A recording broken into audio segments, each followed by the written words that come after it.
Good evening, ladies and gentlemen. I am Ted Santos, and I am your host. And it is Friday night, and we are here to do YouTube and chill. On Friday nights, we like to talk about the intimacy of relationships. We love the intimacy of relationships. And tonight will be very intimate. We're going to talk about the favorite subject here on YouTube and Chill, and that is sex.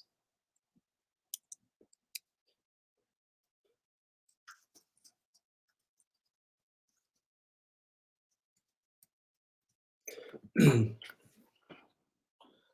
we're going to talk about sex in a very interesting way. We've heard so often, and this is the title of the show, sex or emotion? Which is more important? So in YouTube and Chill, where we like to get down and get into the sexual intimacy of relationships, we're going to examine whether or not it's sex or emotion that is most important.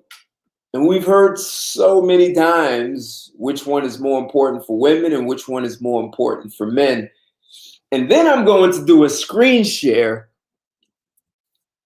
And I say there's some evidence to support that we can throw all of that out, because there's some research that will have everyone rethink what reality is when it comes to sex, especially sex and emotion. What's going on, Ghost 07? Yes, I can do that.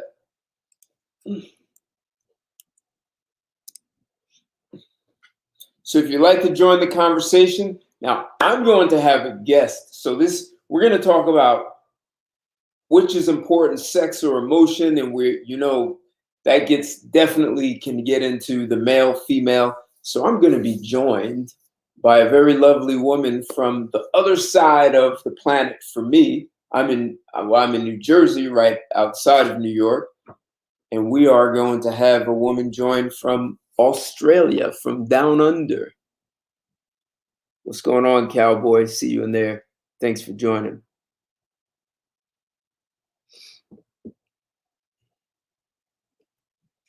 So as you come in, smash that like button, smash it good. Give a thumbs up so we can get caught up in we can get found in the algorithms of Google, because we want to have people, we want to get in, we want to dive in and get into this conversation. This is YouTube and Chill, and we're going to chill in areas of sex and intimacy. Is it sex? Is it emotion? Which one's more important?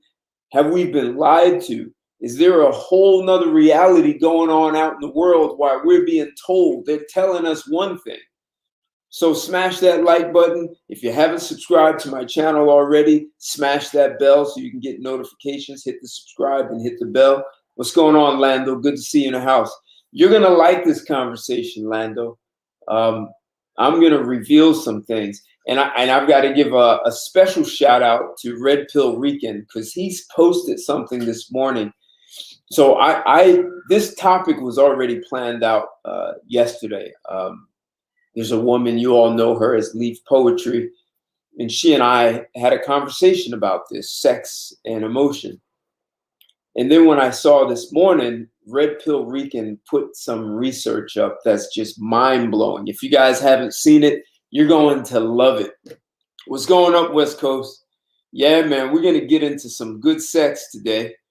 Sex or emotion? We've been told which one is more important and which one is for women, which one is for men. Man, I'm going to bring up some. You guys know I like bringing up statistics. Let's talk the facts, just the facts. I'm going to bring some facts on, and it's going to have you rethink all the lies we have been told. And while all this is going on, I have a brother. My brother lives in California. I haven't seen him in about 10 years, so he'll probably show up here in the next few minutes, so I'll have to answer the door. But we'll be joined by Leef Poetry in a few minutes.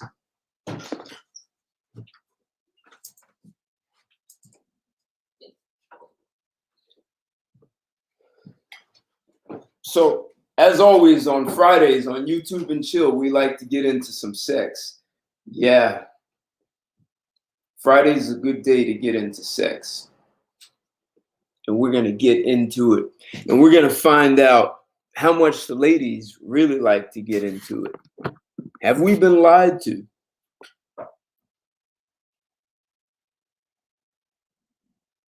And this won't just be my perspective. We are going to have a female perspective with this.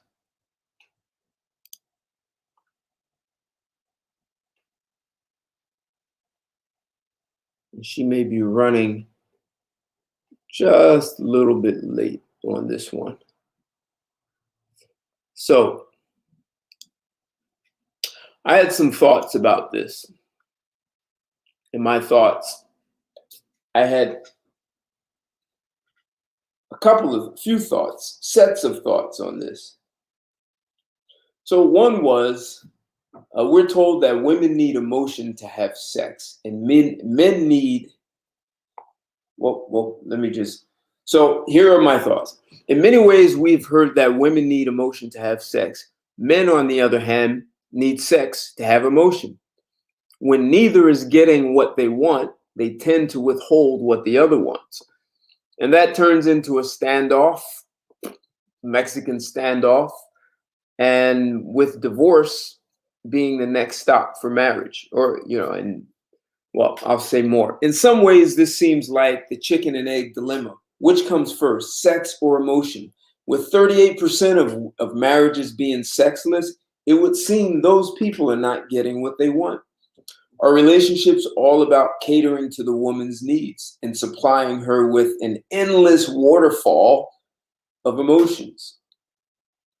For you guys who saw those pictures of me in the Catskills, there was a pretty long waterfall.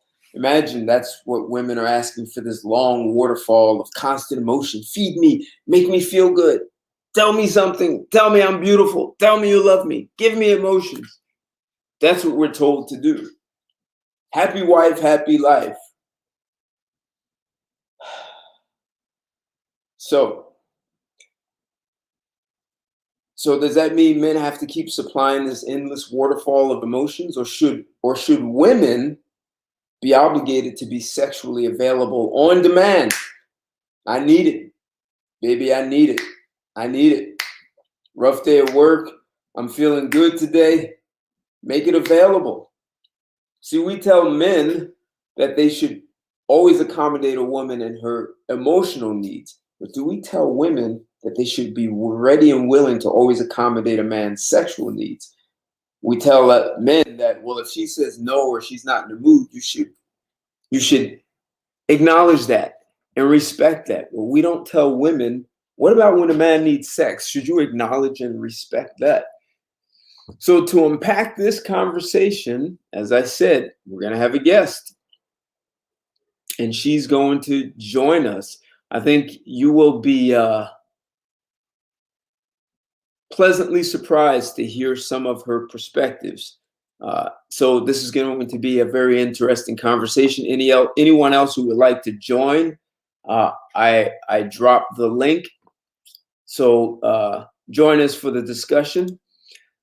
And let me tell you, I had another set of thoughts about this.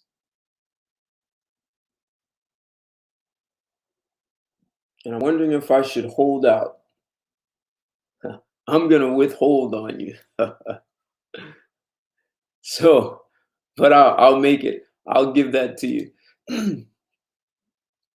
So let's get ready to introduce our guest. Many of you have seen her. Many of you already know her. She's a very intelligent woman.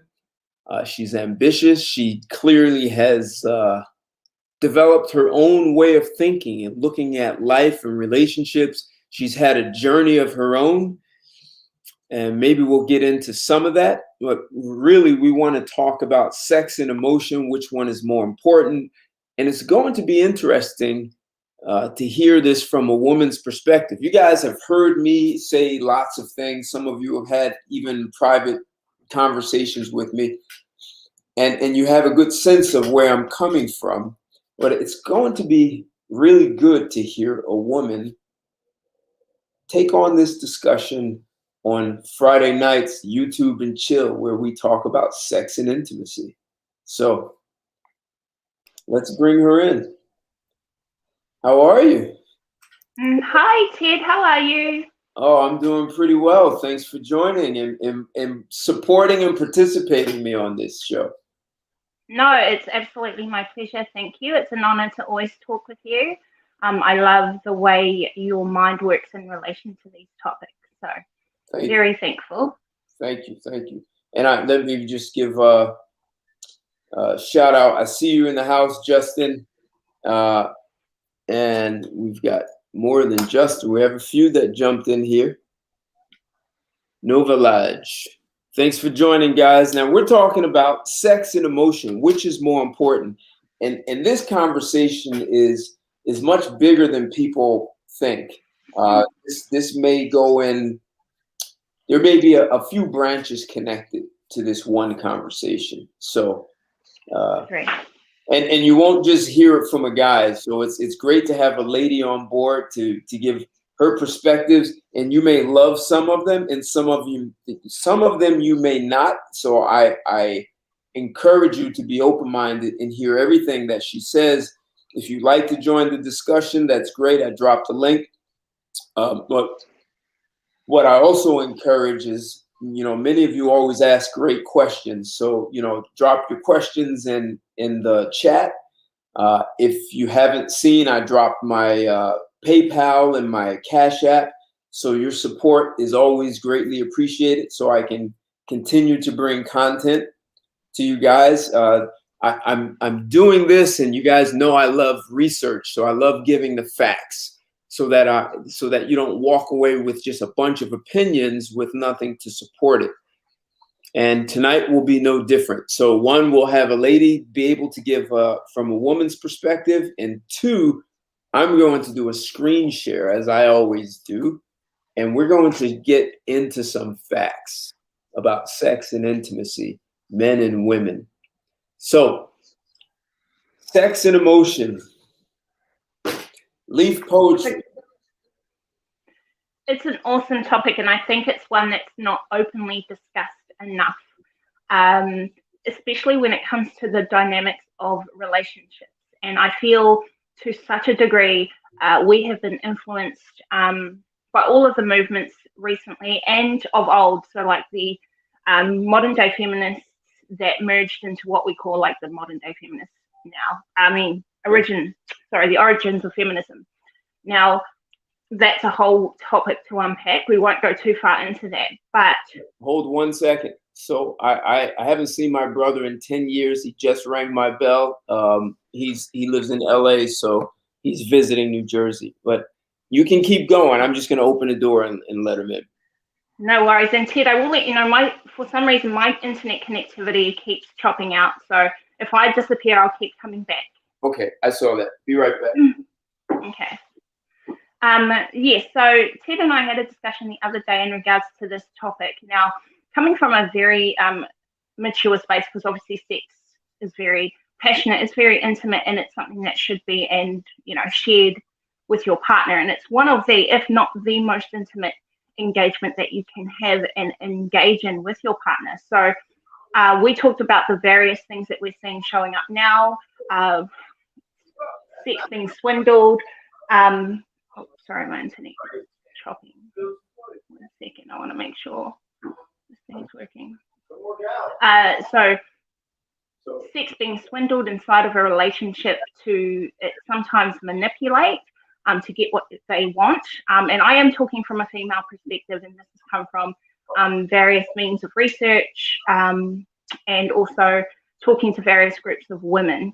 Now, not all women are like this, and I never, ever want to encourage painting a man or a woman with the same brushstroke, but the reality is we do see some of these scenarios show up in everyday relationships. Further to that, because sex is important in a relationship. Oh, hey Ted. I'm back. I'm not too sure if you heard me just before, Ted. My internet for some reason is choppy. So if I do disappear, I will come back. Okay. You're crystal clear. Say hi, man. Just come over and say hi. Hello. That's my... Hello. Hello. You look the same. That is awesome. I've heard that before. I figure. He's an old guy. Look at him. No. Sorry. All good. That's absolutely fine. I was just letting everyone know that we had this discussion yesterday about sex and the importance of it, and it being a topic that isn't openly discussed enough inside relationships. And I think a lot of that stems from importance, how important it is to you, and not listening to the narratives and the ideologies that our current society is telling us about the importance of sex. And I was also saying that often we're seeing sex used as a means to swindle things inside of a relationship, rather than approaching it as a pure, intimate engagement between between the people in the relationship. So that's. Sorry, you go. No, I have a couple of questions. So you live in Australia, right? You've lived in New Zealand and Australia. Yes. Everyone calls them cousins. They're so.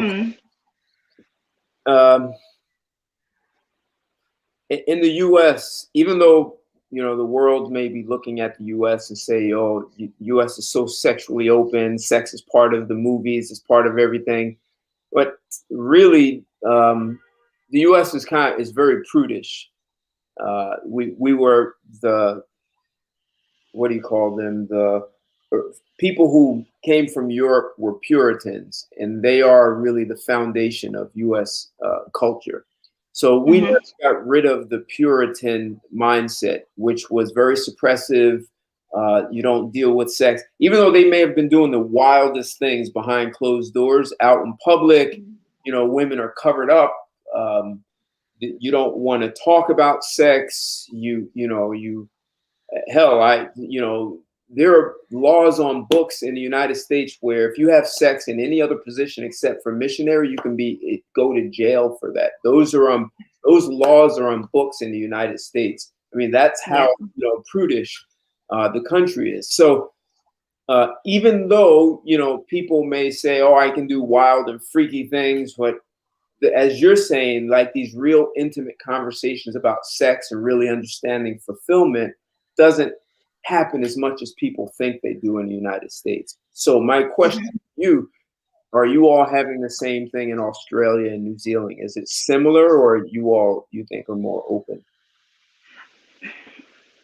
So my background, my culture and my tradition is Māori. So we are Polynesian, we're Māori. We come from a slightly different upbringing and understanding of the value of females and males in relationships. Neither are devalued, but they are definitely not equal. And for the topic of sex, and I say that in a very empowering way. I think it's important that we find advantages in our inequalities. So going back to sex, my people are very much still about the traditional unit and the unit of the village. So we're a very collective type of thinking. We encourage relationships, marrying early, having children, and essentially, the ways of old is that the village would help raise children. They would support unity in, if they had any marital issues, into overcoming those. And a lot of that is still quite present in modern day as well. So going back to what you were saying, though, it's the introduction. So when we were colonized as well, the same introductions of those ideologies were brought to us. Christianity, the need for male, man and wife, no infidelity, all of that. So we really started to adapt a lot of that thinking. And again, this is why I always challenge, and I know you do the same, Ted. It's about challenging who you are, what you stand for, because there's so many of these narratives that have driven us towards, okay, we must be in a marital situation to only have sex with that person. And I'm not out here saying, I encourage polyamory, or I encourage you just to be free and open with your sexuality, because you've now heard, oh, this was an influence that I've been influenced by, and so now I can go against it. I always go back to, what do you stand for? What do you want to stand for? So in my culture in the past, our people believed in polyamory. A lot of our chiefs had many wives, and we lived in a village community, and we all raised the children. Like I said, question: how many wives could a chief have? I don't know the exact number. I do know that some of my ancestors had like 2 or 3 wives. Okay. In saying that, now we have a good majority of us have adapted modern ideologies and narratives around the traditional unit. So are there any polyamorous marriages, any polygamous marriages in your culture that you're aware of now, today, current day? Yes, I am aware of some of them, but for the most part, a good majority of us have moved towards being monogamous. Okay, so question: if you and I were married and I wanted to take on one more wife, are you sort of raised or trained to be comfortable with that, or is there still some jealousy? Like how does that, like how would you be with my second wife? Would you help me choose my second wife, or would I do that on my own, or would the two of you collaborate on things, on a household? Like how does that work?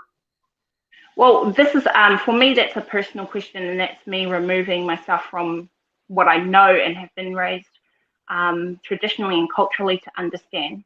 As I say, a lot of us have moved more towards monogamy, but in that situation, and I'm quite open in that way, because I believe for men, sex is an important thing, and I don't feel that I degrade myself by acknowledging that a man may ask me that they want to have another, or set the standard from the beginning of the relationship that they want to have somebody else inside that relationship.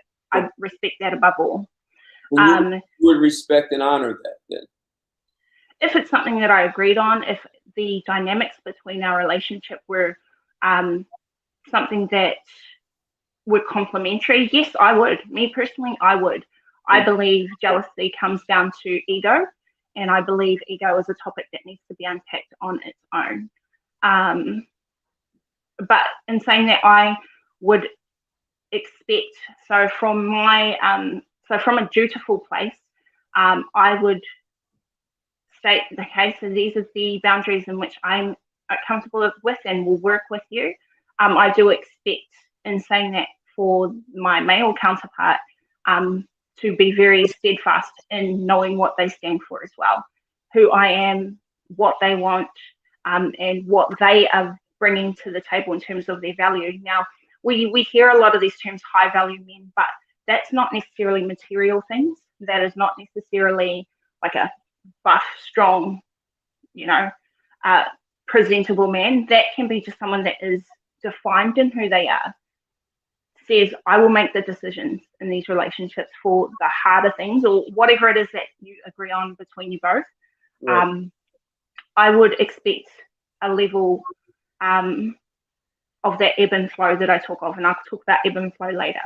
So for me, in terms of another wife and in terms of another partner, it would be a discussion that we would have, but I'm not against it, to be honest. I will have those discussions void of ego and purely being objective with that discussion. Okay. So, and let's just say, it's set up there.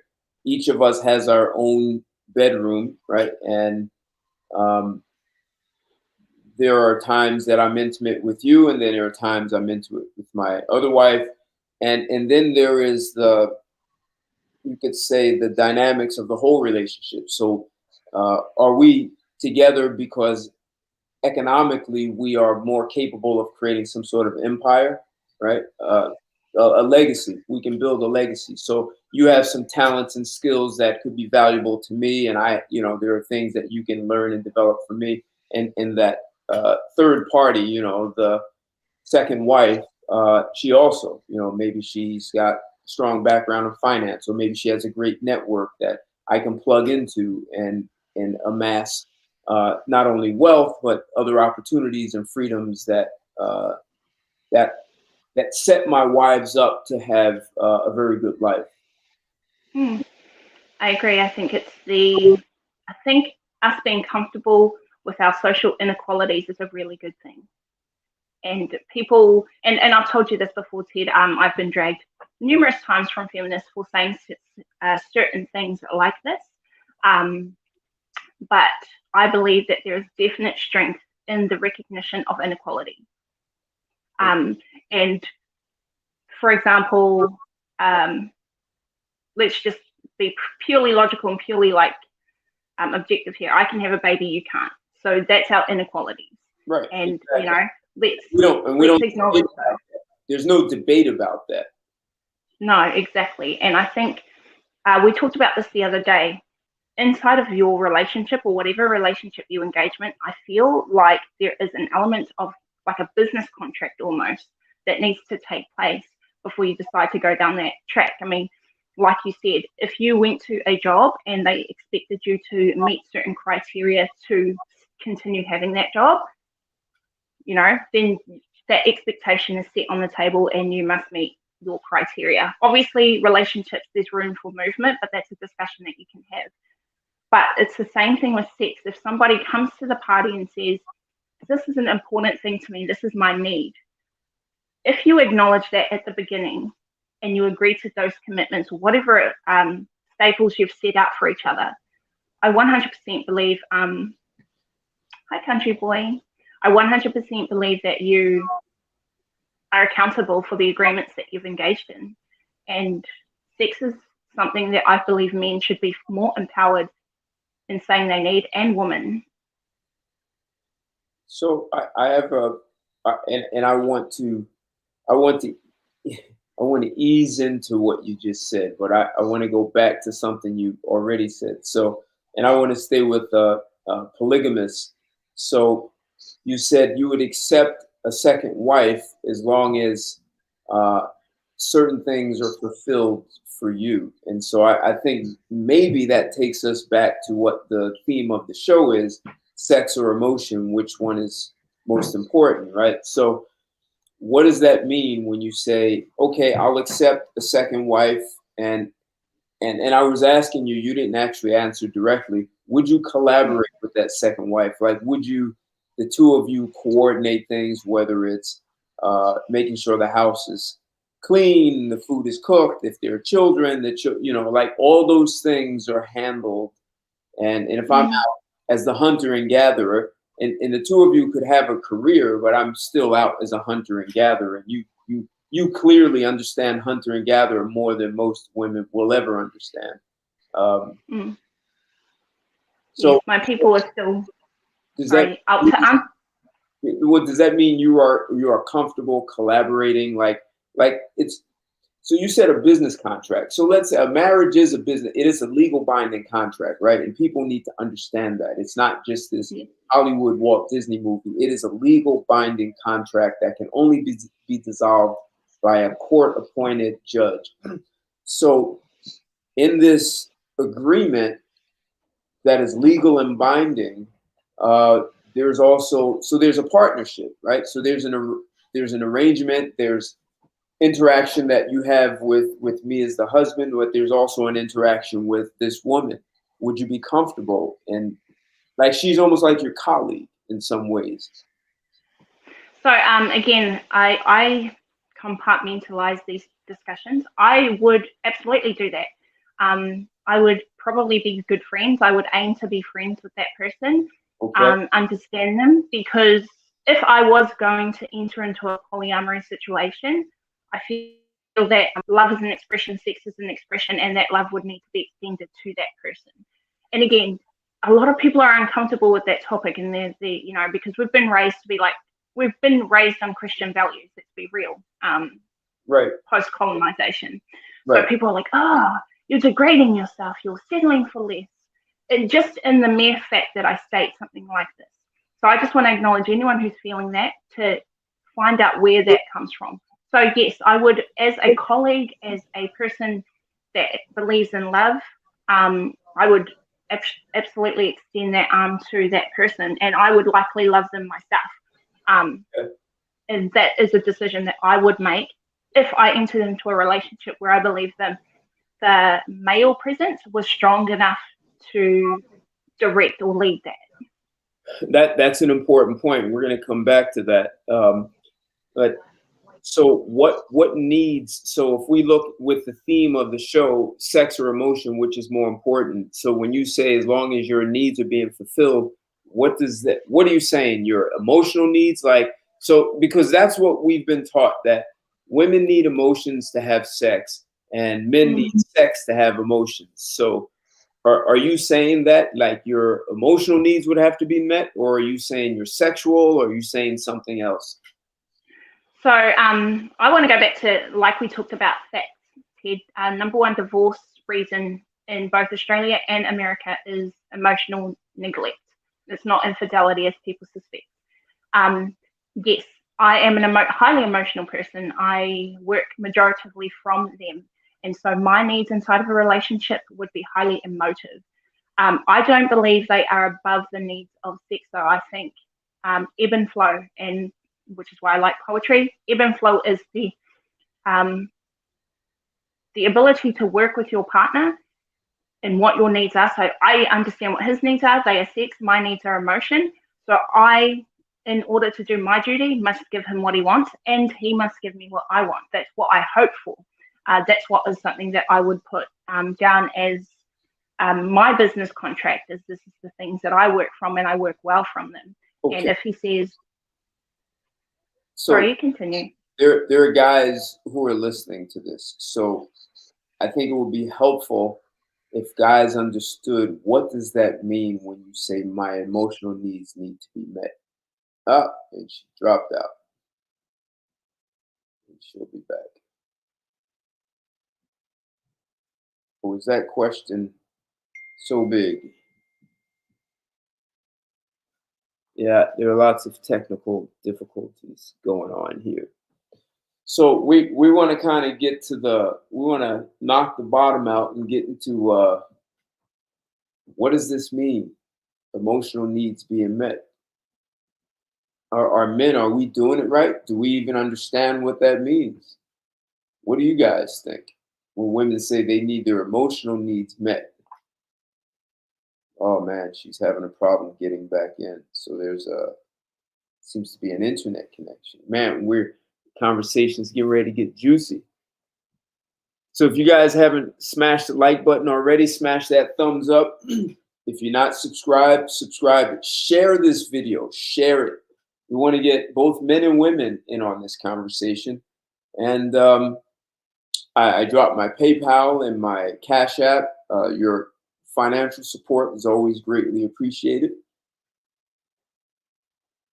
It takes a little work to prepare and get these shows up and running. And I'd like to continue to bring you guys quality. And I understand we all like a little entertainment, but I want you guys to be able to walk away with some facts and really have your head straight so you can make great decisions about how you move forward and navigate through life. Look, if you're a heterosexual male, no matter how much they talk about the battle of the sexes, at some point you're going to want a woman by your side or in your bed somewhere. And if you're a heterosexual woman, you're going to want a man. You want to be on his arm, or you want to be in his bed at some point. So how do we make all that work?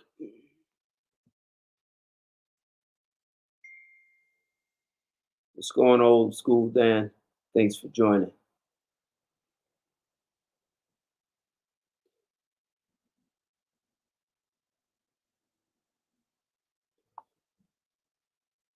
So What's going on, country boy? You have a better connection over here? Can you hear me? Oh, I don't hear you. So we had, oh man, she's having some challenges over there down under and getting back in. So really, we want to undress this conversation about emotions so we can get into that. Like, what does that really mean? Does that mean you're writing poetry every day, saying I love you 472 times a day within a 24-hour period, even in your sleep? So I was asking. I'm so sorry. I'm That's attempting right. to reconnect this mic. No, that's right. I was asking you for the men, and including myself, what does that mean for a man to fulfill a woman's emotional needs? I do apologize. Give me one more second. You didn't hear and me? I work with technology every single day. Let me just reset this and troubleshoot it. 1 second.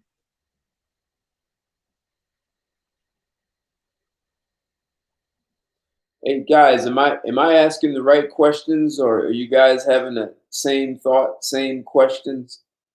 What does this mean to meet emotional needs? What is that? How do we do that? We need to be singing love songs. What does that mean? I mean, women are telling us they want their emotional needs met. How do you meet them? Take out the garbage? What's going on, Steve? Steve-O. Thanks for joining, man. Tiki Time. Thanks for joining. We're trying to get to the bottom of what are women saying when they say their emotional needs need to be met. So the question, what we're getting into tonight is sex or emotion, which is more important. And in a few minutes, we're going to bring out the reality of which one is more important, at least to women. It's the one they don't, it's what they don't tell us. But the internet has been very good to us when it comes to collecting accurate data. So can you hear me? Yes, I can hear you now. Apologies for that. That's all right. So technology is great when it works, and when it doesn't, look, you're literally on the other side of the world. I'm in the New York area, and you're 15 hours ahead of me. So you're already enjoying Saturday, and we're trying to figure out how to end Friday night. So some of us are doing happy hour, and you're already waking up and smelling the rose on Saturday morning. So yes, getting on to the day. Definitely.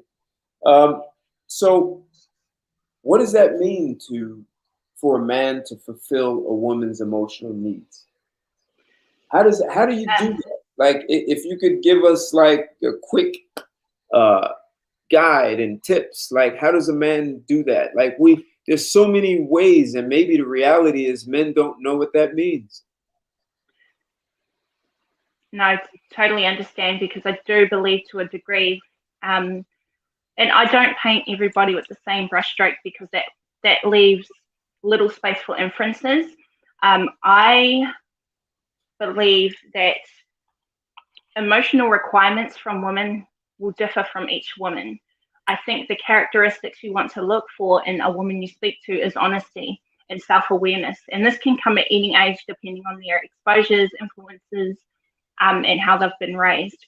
But that differs from woman to woman. For one woman, it may be affection, it may be reassurances, it may be like I think I heard you just before I cut off, like love songs. That may be something that meets her emotional need. But that's up to her to be self-aware and able to give you that information. So I always encourage women and men to sit down, define who they are, define what they stand for and what they want in a relationship, and ensure that that is a prominent and prevalent point at the beginning of an engagement that you wish to have with somebody. Okay. So that's why I take it back to, if somebody wanted to enter into a polyamory engagement with myself, I'm open to it. I'm open to having that discussion, because if that is a need from the man that I want to be with, then I have to meet him, or and when I say meet him with ebb and flow, work with him and understand if my values and my strengths and weaknesses can complement his. But that's from a place of knowing who I am and my self-awareness. So then let's talk about you then. So how would your emotions be fulfilled in a polyamorous marriage relationship? Does that mean I would have to sing love songs to you? I'd have to know all your I'd have to go through your what do you call iTunes and find your top 50 love songs, and I'd have to play them throughout the day or sing them, or I'd have to memorize all the words to all 50 songs. Like, how does that work for you personally? So for emotional sustenance? Yeah, to be emotionally fulfilled. So we're talking, so, you know, there's you and another woman, and there's me. So, you know, we've got this love triangle that is, you know, it has this legal binding contract, and we're building something, but we are a great unit, right? So we all get along well, but for you to stay in it, you need to be fulfilled. And part of that fulfillment, you said, is emotional fulfillment. So I want to understand, what does that look like? Okay, so with myself personally, inside of a relationship, that's something a bit more that I would have to unpack. I would be open to a man having a sexual partner. I would, and that is slightly different to what you've expressed. You've mentioned a wife, same level, same type of dynamic as what I would have with my partner. So taking it right back to the very beginning, my emotional needs, I need reassurances. I need to ensure that there are certain elements inside of our household that I have sovereignty over, because I by default am caring, I am nurturing, I love doing those things. I love, and I know people are looked down on for saying this, how there's a meme out there at the moment, you know, you make your man a sandwich. I actually love doing that. I love nurturing a man who loves me and loves me well with those types of actions. I think that's dutiful. I think it encourages a healthy engagement between the couple. So even that, a man allowing me to emotionally care and reciprocate those feelings. But that's for me personally. In regards to sex, and if they say to me, Well, before you get there, when you said sovereignty around the house, what did you mean by that? I know what I am good at in terms of house bearing, house caring. When I come home, what my role would be like when I get home. I would expect that I have communicated that to my partner, and he would agree with me at that point and say, okay, yeah, I believe that you are good at doing these things. I will leave those to you to handle. Let's make this real, not hypothetical, not abstract. What does that look like, real world? Me yes. Personally. Yes. Again, this is totally me personally. I love to cook. I love to nurture. I love to care. I love to adore. I love to be these types of things for my partner. I love to be, and I'm 100% admitting the fact that I'm also a psycho, and I will not back down from that, but I am a psycho in the obsessive way that is positive for the relationship. I am all about my man. Okay. I never deny that part is a very real part of me. And that comes from a very emotive side. Okay, now, so your emotional fulfillment, part of your emotional fulfillment is having the space to be able to express it and know that it's acknowledged and reciprocated. Now, what if the man doesn't respond exactly the way you do? Because you are emoting as a female, as a woman, right? And he may have his own way of reciprocating, which looks nothing like yours. Are you going to be okay with that? again, I think it needs to be the discussion between myself and my partner, because he may say, I really love these about you, but this is how I prefer to do it. And then that's where the ebb and flow comes from. Like, okay, that's still me. It's perfect. Don't change anything, except I'm not going to come home and be like, oh, this is so great, like every day. Like I'll acknowledge it, but I may not be as warm and fuzzy as you are. I think that's a reality that people need to take on board as well, especially females. We can't always have our emotional needs met due to life in general, and that's not something anybody can control. So you may have a 14-hour day that you have worked, or so have I, and we've come home and we're both too exhausted to do the things that we both agree that we would do. I believe that it is foundational and healthy to say, to be real about that. You know, this is real life. We can't always sustain these things, but because it is a need, we have put ourselves aside a time once a week to just adore each other and adore each other in the way that we've both agreed. And then we get to meet each other's needs. So, but that takes structure. That takes, again, being self-aware, being open and honest, and defining the business contract between you and your partner. So is that like the date night you hear in the States? You hear talking about they have a date night. They're, you know, even if they have children, there's one day a week that they just take care of one another, regardless of the children, and you know, it's their commitment to their relationship, right? So is that absolutely? And okay? Absolutely, because at the end of days, and sorry, Ted, if I'm not hearing you possibly for the lag, please let me know. Whatever your goals are in a relationship, if your goal is to end up with each other at the end of the day, like, you know, when you're old and saggy and you're enjoying each other's mentalities, and you're you know, you've reached retirement and things like that, at those stages, oh, I lost my train of thought there. If we could just backtrack quickly, Ted, could you just repeat one more time the question that you said? I want to ensure that I'm answering it correctly. Okay, that's a good question. What did I ask you? So,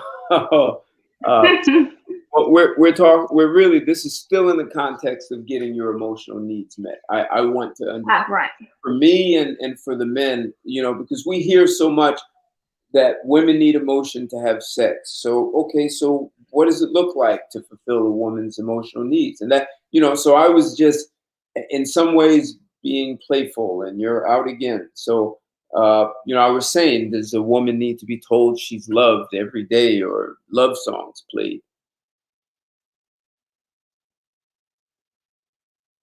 So, you know, we're trying to get a handle on this. And what's interesting is she has said that she'd be very open to a polygamous relationship.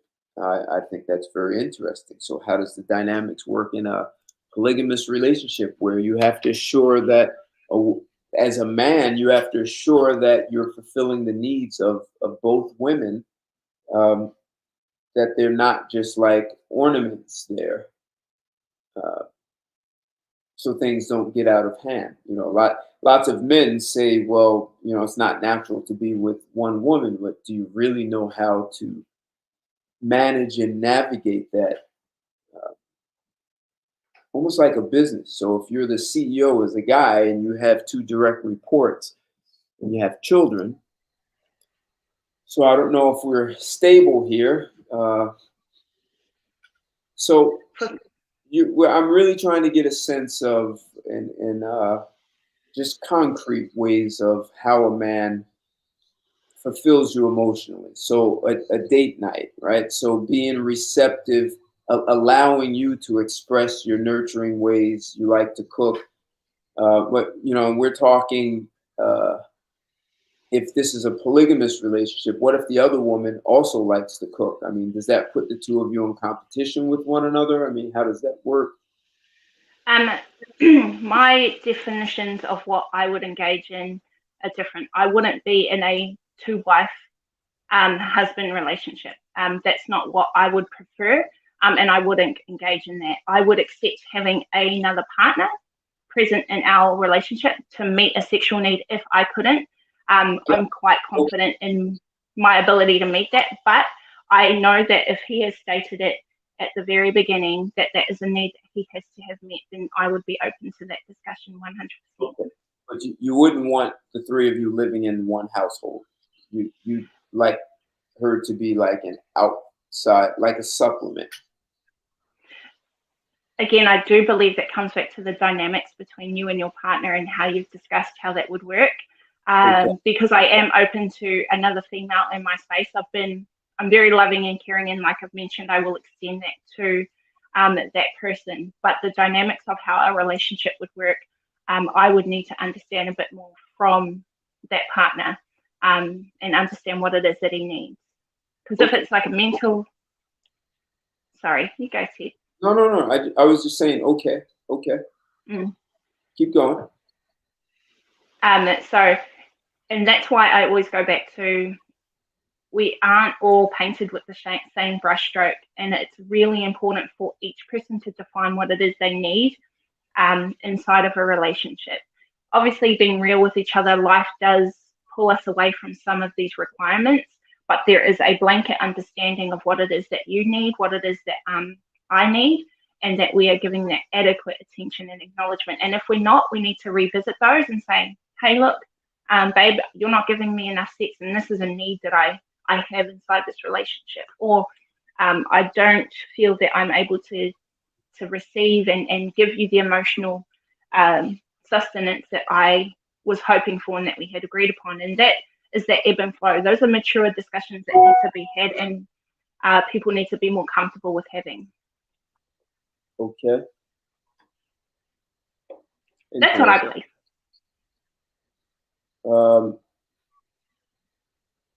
I want to make sure everything's okay here. You guys on YouTube, can you hear me? I just want to make sure you can hear me. Whether it's Country Boy, Lando, West Coast, am I still coming through clearly?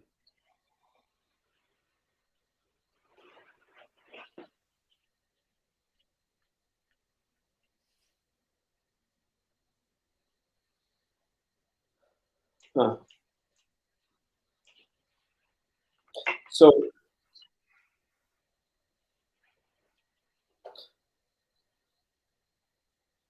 So do you? I think. Go ahead. Sorry, Ted. I think the StreamYard I know kicks me off intermittently, so that's where I've been removed from the conversation at times. No, they can hear on YouTube. It's coming through clear, so it's fine. Okay. I just wanted to make sure. Ghost Man, good to see you in the house. So, what would you say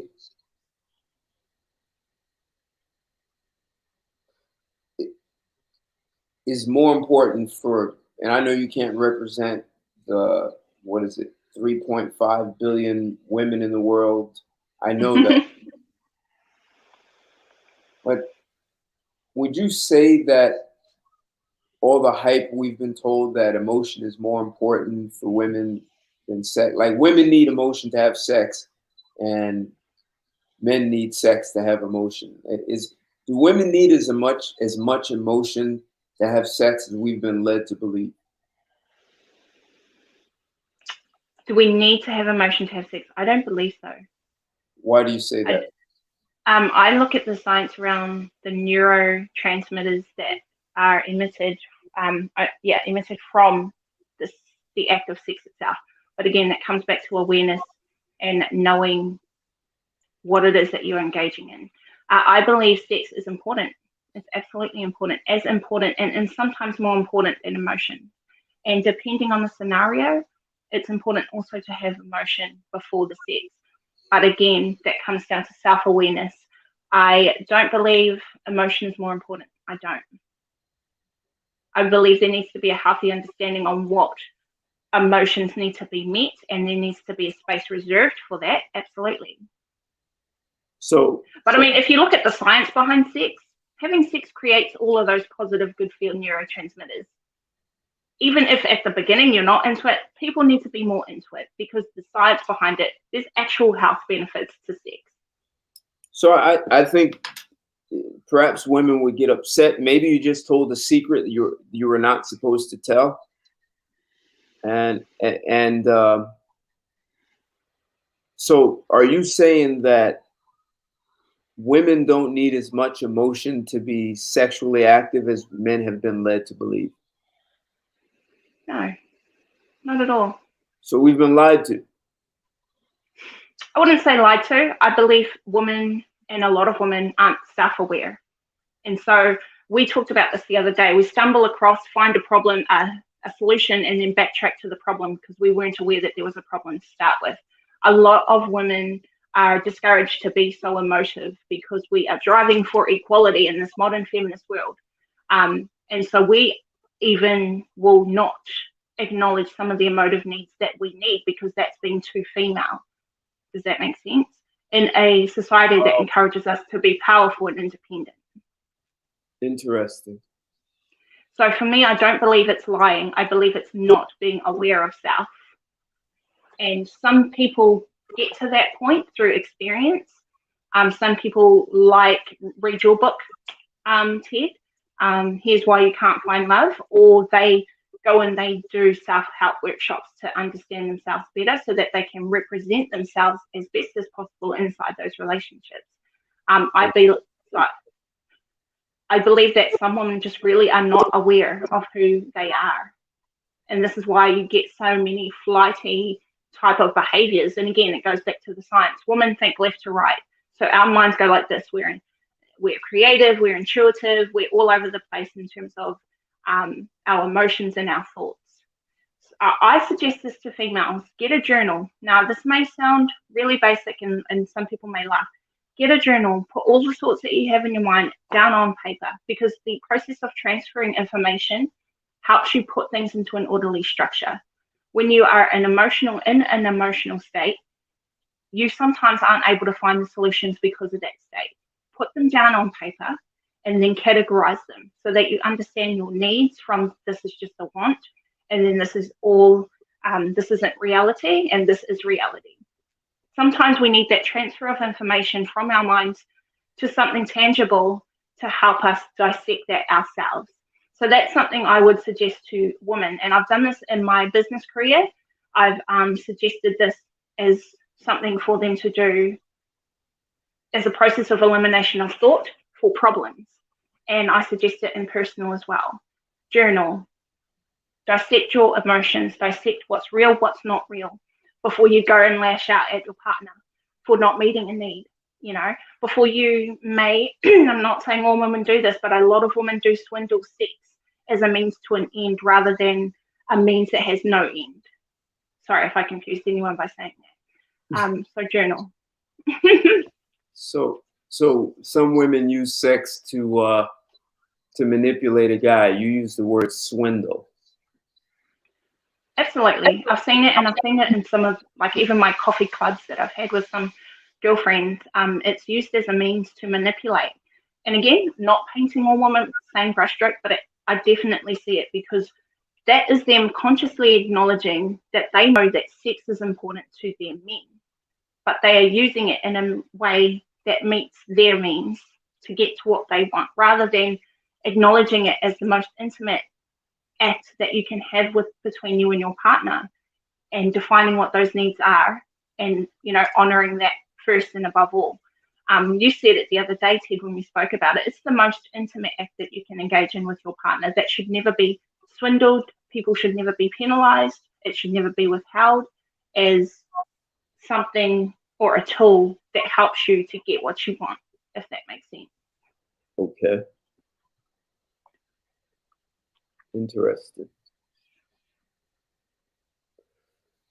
So what if I'm going to do a screen share? And in this screen share,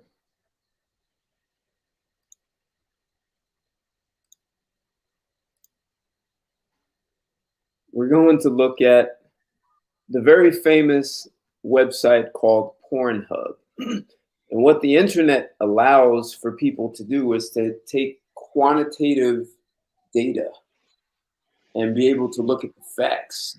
So Pornhub they're able to determine if men or women are watching porn. And it's showing that there are lots of women watching porn.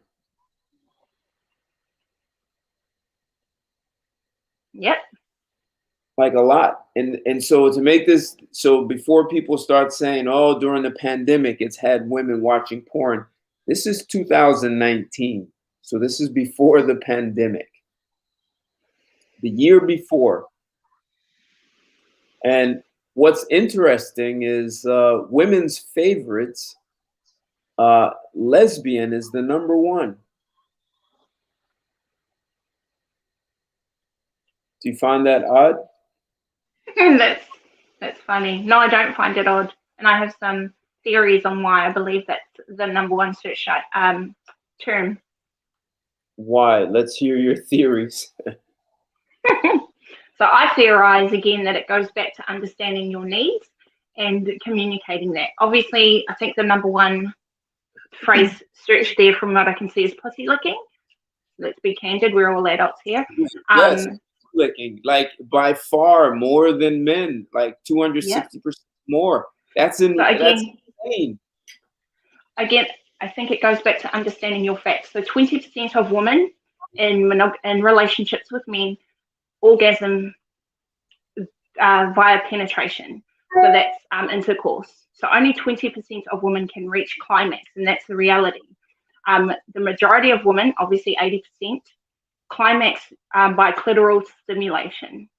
For me, this is me going back to theory. For me, I theorize that the reason that women search lesbian and that term is because lesbians clearly know what they're doing because they have one themselves. Okay. And it goes back to understanding that need of a woman. So the need of a woman is knowing that 20% of the women that males may encounter orgasm through penetration. So they don't actually get their sexual fulfillment from penetration. It's majoritively other types of stimulation like found on the site and via those stats. So I'm not surprised at all that is something that women are searching for. But again, it goes back to understanding your partner's needs, understanding what makes them orgasm, understanding how important it is for them to orgasm in the way that they, find sustenance. Again, write that shit down to all my ladies out there, to all my girls.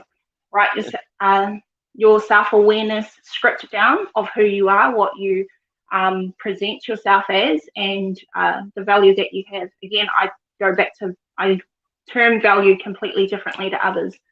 So that's what I theorize as to why that is the number one search term. So worldwide, 32% of visitors to Pornhub are women. The largest is in the Philippines with 39%. And also tied with the Philippines is Brazil with 39%. Lots of guys like going to Brazil from around the world. So Australia, you guys have 35%. In the US, only 30% of women are going, 70% are men. So this is 2019. I would look at further studies around repression and obligation inside of marriages in those countries to understand a bit more about some of the stats that we're seeing here, because that's really interesting. I haven't seen those, so I'm going to go and do further research after that. Okay. Oh, wow. Yeah. Average age in the US, if they're older, is 39. The biggest percentage is between ages 25 and 34. Yeah. So is that let's say mid-30s, is that a time where women may desire sex more than any other time in their life? Or I believe so. Mid-30s? I Okay. believe so. Because but this is a subjective point of view now, because I don't have any facts to support it. I believe, from what I see and from some of my friends, that they've had the experience now, and it comes towards that biological clock too. We're heading towards the end of the biological clock, and so the instinctively our bodies are pushing us to procreate. So on top of experience, what the biochemical makeup is of you, your biology, all of those things would make sense as to why those age groups search. But also, a lot of people are married and inside that, that sweet spot of marriage. So I'll probably go into more research about that after this as well, because I think it was it. Sorry, Ted, I can't remember if I discussed this with you. I think it was the 10-year sweet spot where there was a study done where marriages at that point start losing interest in each other sexually, like the spark is gone, there's no flame like it used to be, they haven't rejuvenated that.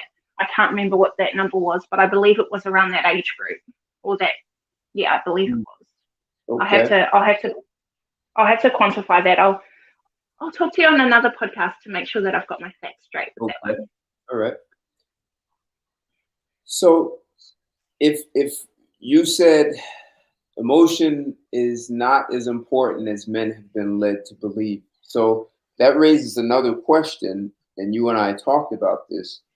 And the question was, is it possible that women have larger sex drives than men, except they hide it, like they pretend they don't? I think so. So go ahead, keep going. I believe that is influenced by many things. Our social, our normative conformity, that's what it is, where we have been conditioned to not be the ones that are sexually expressive. But I do believe definitely when women are ovulating, their sex drives I totally believe they're higher than men's. Right. Again, there's so much biology that you have to take into account, and that leaves open spaces for inferences on all the varying factors that do affect sex.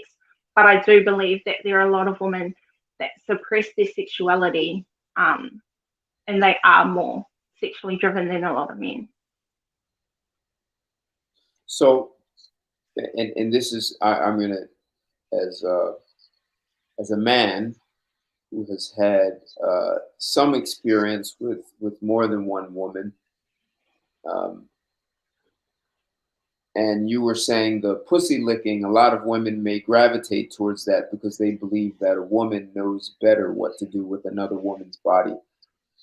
But there's also a dilemma. You were talking about being self-aware. I think a lot of women are not as sexually aware of their bodies as they need to be. And so that's where you start getting these numbers like 80% of women they have a difficult time climaxing. So the awareness of their sexual body, the openness to explore it. There's another part of that. And you saw me bring up an article that talked about how women's brains create problems when there's no problems. Men's brains are more direct in resolving, giving a solution, problem solving, or even going towards the risk. And women will overthink a risk situation and either avoid it or make a decision that's not in her best interest because she's now making it out of fear. So, and I'm saying that, and I'm going to relate it to sex. I think the fact that women overthink things is what really gets in the way of them having a sexual climax. I remember watching Oprah with a woman I was living with, and she was upset with me because I was telling her about her G-spot, and she said, well, you don't have a pussy. You have no idea what I'm feeling. I feel like I'm going to urinate. This is horrible. You can't make me do it. And so we were watching an Oprah. This is the only time I ever watched Oprah in my life. And Oprah had a gynecologist on, and she put up this huge chart of a woman's vagina, and she was talking about the G-spot. And she said, that, you know, the G-spot is right here and you're going to feel like you're urinating. And the woman looked at me like, so you were right, you know, the whole time. Yes. And the woman said, the penis has, let's say, 4,000 nerve endings just for pleasure. The vagina has over 8,000 nerve endings just for pleasure. So this one female gynecologist said, because the woman has more than twice as many nerve endings for pleasure, a woman should climax in 5 minutes, just like that. And a man should take 7 minutes. That's the way nature designed their bodies. And she said, she went on to say, the only reason a woman doesn't climax in 5 minutes is because she has all this stuff going on in her head. Am I doing it right? What about the laundry, the children? She's thinking about all these other things. Should I be doing my report for my boss? Should I be having sex? Am I doing oral sex right? How does my vagina feel? You know, she's going through all this stuff instead of enjoying it. I agree. And if you combine that with she doesn't know her body as well as she needs to know, I hate to say the word, she's kind of a disaster. I agree. And I also think that a lot of females, so these are my friends that I speak of specifically, and a lot of the girls I've spoken to, they don't take time out to learn their bodies. And that, again, I go back to that self-awareness. Your pleasure should absolutely be on the top of the list of understanding who you are, and understanding how you orgasm, because then it would make the experience between you both far more like exceptional and mind-blowing as you want it to be. But I do agree that there's just too many thoughts going back and forth, which leave little to no space for you to just enjoy the pleasure. But the females, a lot of females that are searching for those terms, I believe, again, this is a brushstroke, haven't taken the time out, like you say, to learn their nerve endings, their 8,000, I thought it was 12,000 nerve endings. So, but that's still a lot. Exactly. It's more than what men have, right? It absolutely is more. Which also says women technically are enjoying sex more than men. Yeah. It does come down to knowing who you are, though, because the G-spot in women is the same place, but it's slightly different. And this is from the research that I've shown. But it's understanding how to rub that and get to that spot specifically. And it doesn't matter how big your man is, really, unless, of course, they aren't big enough to actually get inside you. And I will go down the discussion of penis size at some point, because I definitely want to acknowledge that too. But it's knowing where your G-spot is and knowing how to stimulate that. But females, a lot of females, and the ones that I talk to, are not encouraged to explore their sexuality. It's almost taboo for how they may be perceived. It's like you wore a scarlet letter if you are a person who wants to go out and have sex with a lot of men, because women are perceived differently in the act of sex than what men are. And they are perceived differently from their fellow females as well. So the exploration of one's pleasure is not often encouraged amongst females. So again, they just go, okay, I can come easy from stimulation of my clit. And right. Apologies to everybody for how candid I may be sounding, but that's what it is. So there is no exploration outside of that. It's like, okay, lesbians will know how to do it because they have it. So I'll go and search this term, do my business and I'll get off, instead of actually taking the time out to learn their bodies and learn what it is that stimulates them, and then communicating that with their partner. So the amount. You're bringing up a great point. So, because maybe that's how we got to emotion is more important, right? So if a woman hasn't fully explored her body, she needs to supplement all these other things. Like if you buy me a Mercedes, I'm going to feel great, right? You know, you buy me a diamond necklace, you know, I'll climax easily for that. You tell me you love me, you know, once an hour, you know, on the hour every day, and you're, you know, honey, you're 1 minute late. You didn't say I love you. You know, I love you. So like all these rules come into play to overcompensate for the fact that she perhaps didn't learn about her body. I think there's shame in some cultures around sex, and that's a problem. Absolutely. Absolutely, especially the more conservative religious countries that practice their religion quite heavily. You know, even masturbation you'll be stoned for. In certain countries, there's still female genitalia mutilation for those reasons. So the exploration of sex for females in certain parts of the world is definitely not encouraged at all. Well, So, go ahead.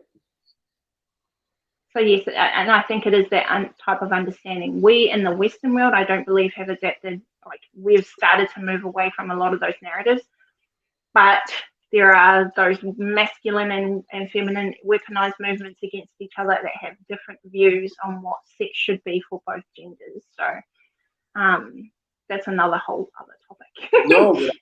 No, it's actually it's because so maybe that's the problem. Someone just made up this notion that, oh, the reason 80% of women can't climax is because men are not emotional enough, and so men need to get in touch with their feminine side and feed a woman's emotions. When the fact of the matter is, women have, whether it's 8,000 or 12,000 nerve endings that allow them to physically enjoy sex.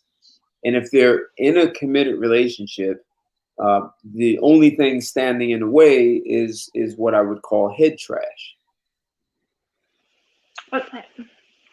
Oh yeah, head trash. Yeah, possibly.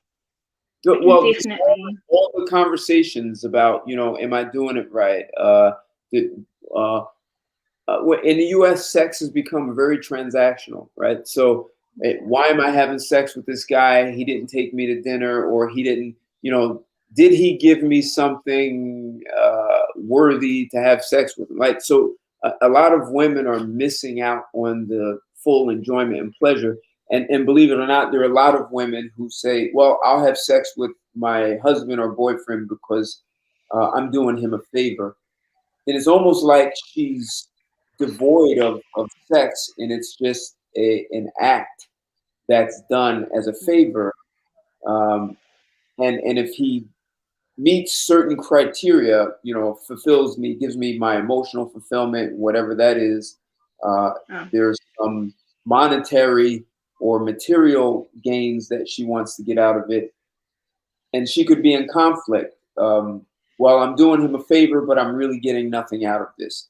And I think Right. that makes it really messy because then you have the love story saying that, you know, women should have these, like the movies, you should hear the fireworks and the sounds of an orchestra when you're having sex. And if she's not having that experience, she's wondering what the hell is wrong. Uh, no. Well, that's. I think Country Boy phrased it really well. Disney movies kind of screwed up a lot of our relationship Right, expectations. And saying that it's like, where's the fireworks? Where's the romance, the chocolate, the endless shower of love? right. And it's kind of like, and I do understand some of these movements why they say females are disillusioned, like they're delusional, not disillusioned, they're delusional, because this is what they expect. And to be honest, a lot of the frameworks that some of these younger females are exposed to promote that, and a lot of the modern day feminists promote that as well. He should be catering to you. He should buy you this. He should be earning this. Yada yada yada. And that's why. And you're right. That head trash. I do believe it's head trash, and I get slammed for this because people say that I tell women to lower their standards. No, I tell women to set realistic expectations. Realistic expectations, and that's up to, again, self-awareness. What do you stand for? How do you show up in your daily life behind what you stand for? Does that complement the person you've chosen to be in a relationship with?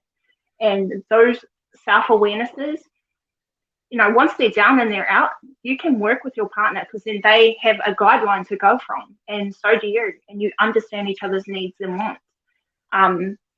But going back to that, that's why I absolutely dislike, and I say this here, and I hopefully will encourage many females to do this: get off social media, use it for a source of either business, income, research, and don't allow your mind to be directed, because even the science behind what social media does to your brain, it essentially numbs it, and you are heavily directed and impressionable when you are on those forums.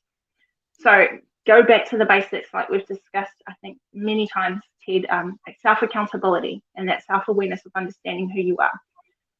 I cringe. I truly cringe when I see people talk about men needing to meet their material needs. Yeah, that's another topic as well. But technically it's all in it, because women could count that as having an emotional need being met through materialism, right? So emotionally, there's a book that you hear about, people having love languages, and one of them is receiving gifts, right? And that's meeting an emotional need, and as opposed to the person being fully engaged with the person, right? So as you've been saying, communicate what your needs are, understand expectations, be able to talk. Like you said, for those of you just joining, we were earlier talking about polyamorous relationships, and poetry. You were saying that as long as there are certain needs and understandings made up front, there are lots of things that you would be open to. But I think people in the U.S., we have a term called playing your cards close to your vest. So you don't want to tell the person too much about what you need and what you want. And I wonder if it's because some people expect that those needs will never be met. But the other part, and especially happens with younger women, is that younger women will say, well, it's a man's job to just know what a woman wants. I should never have to tell you. And that makes it tricky. So women are being told a man should meet your emotional needs, except there's no obligation on a woman's part to tell the man what those needs are. He's magically, that's what magic is all about. Like Country Boy was saying, Walt Disney, he magically knows. Fireworks. Exactly. The prince rides in, and he's got, all the answers, and he knows what you need. So it creates some real problems for people. Well, yeah, that's shit, to be frank. It's logically, just hearing that explanation, how is someone supposed to navigate a path with fog, with no understanding of where they're going, with no guideline of where they're going? I mean, you don't have to know everything, but a clear understanding of what you're showing up with and how you're showing up is only going to add success to any type of engagement, business, interpersonal relationships, even your relationship with an artificial intelligence bot. Understanding the guidelines and how you operate with each other is logical. But I do see why a lot of people choose not to be so expressive and so vulnerable, because of I would say the spray of so much bad behavior and actions done to each other, both in the female and the male genders. So here's what we started talking about was, is it possible that women need sex more than men? And we just tell women that they should hide that. Like, that's bad. You're a whore if you want a lot of sex. And I think that's another part of head trash, right? So if a woman is really desirous of sex, she has a large sex drive, how does she communicate that to a guy when she's now in conflict? I want a lot of sex, but if I tell my man that, he's going to think I'm a whore, or I just have a lot of sex with everyone. So I think that creates additional head trash for women. So maybe it's important for men to understand that we've most likely been misled about um, how much how much women enjoy sex, right? So we established, you said they have 12,000 nerve endings just for pleasure. Men only have half that amount. So just out the gate, women are enjoying sex more than men. The second part is the average climax for a man is about 6 seconds. For a woman, it's 23 seconds. So, and women can have it multiple times within, a sex session. So women are getting tons of pleasure out of sex, and perhaps men believing that women don't need sex as much is creating a misfortune for both. So I the think man, go ahead, please. sorry, Ted. I just want to touch on one of the comments that one of the viewers left. I believe it was Nelson, in regards to testosterone. And testosterone is obviously behind high sex drives, 100%. But so that's hormone fluctuation, because in females, especially when they ovulate, they emit, I forget the name. My hormone chemicals have gone outside of my head, but essentially their drive becomes 10 times that of the testosterone output that what men have. So I do get what you're saying. So men, logically, because of their testosterone production, have high sex drives. And testosterone production is different in all men as well, depending on your health, depending on your weight, your activity, all of that affects it. Same with females. But during ovulation is when I would definitely say females have a higher sex drive.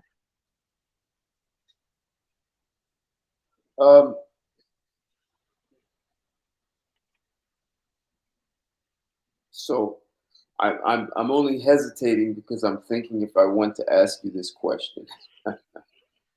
This is Yes, I do. you want to answer it? Sure. I want to be open and just candid about Okay. this topic. I think it requires maturity. So I'm gonna kind of merge you and I. I'm asking you a question. What I'm taking things that I've seen. So I'm asking you based on something I've seen, and I don't want to tell you what I've seen yet.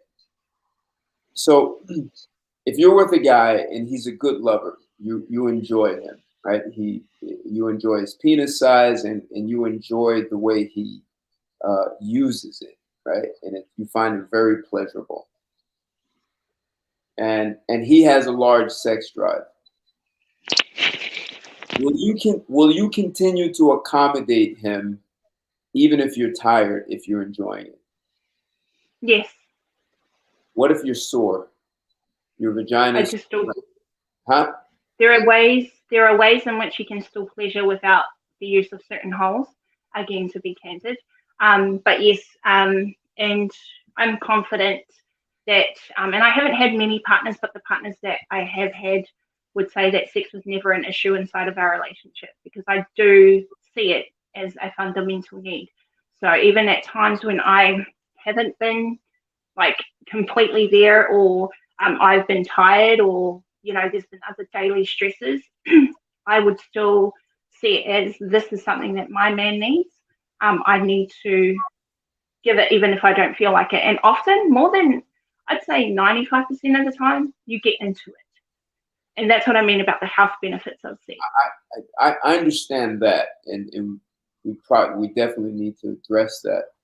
What I'm asking, let's say it's just the weekend, and this guy is, he's laying into you. He's laying the pipe like the Alaskan pipeline all the way down from down under. Right, exactly. And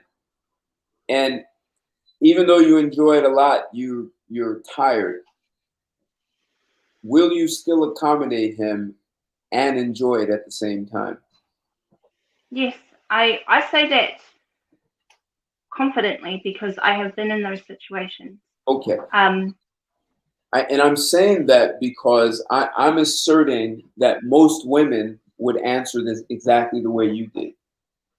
Of course. It's not out of obligation, like, oh, I'm tired, I'm just gonna have sex out of obligating. It's like, it's almost like if a guy doesn't judge a woman for having a large sex drive, a woman will release it. And what he will find is her sex drive was larger than he thought. I agree. And so and Nelson, so I'm really addressing what you were saying, like, is as though it's just clear, cut and dry that testosterone means a higher sex drive.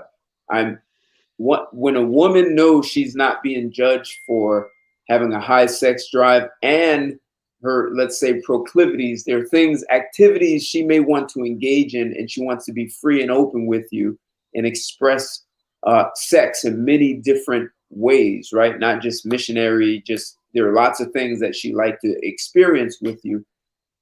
And she knows she won't be judged.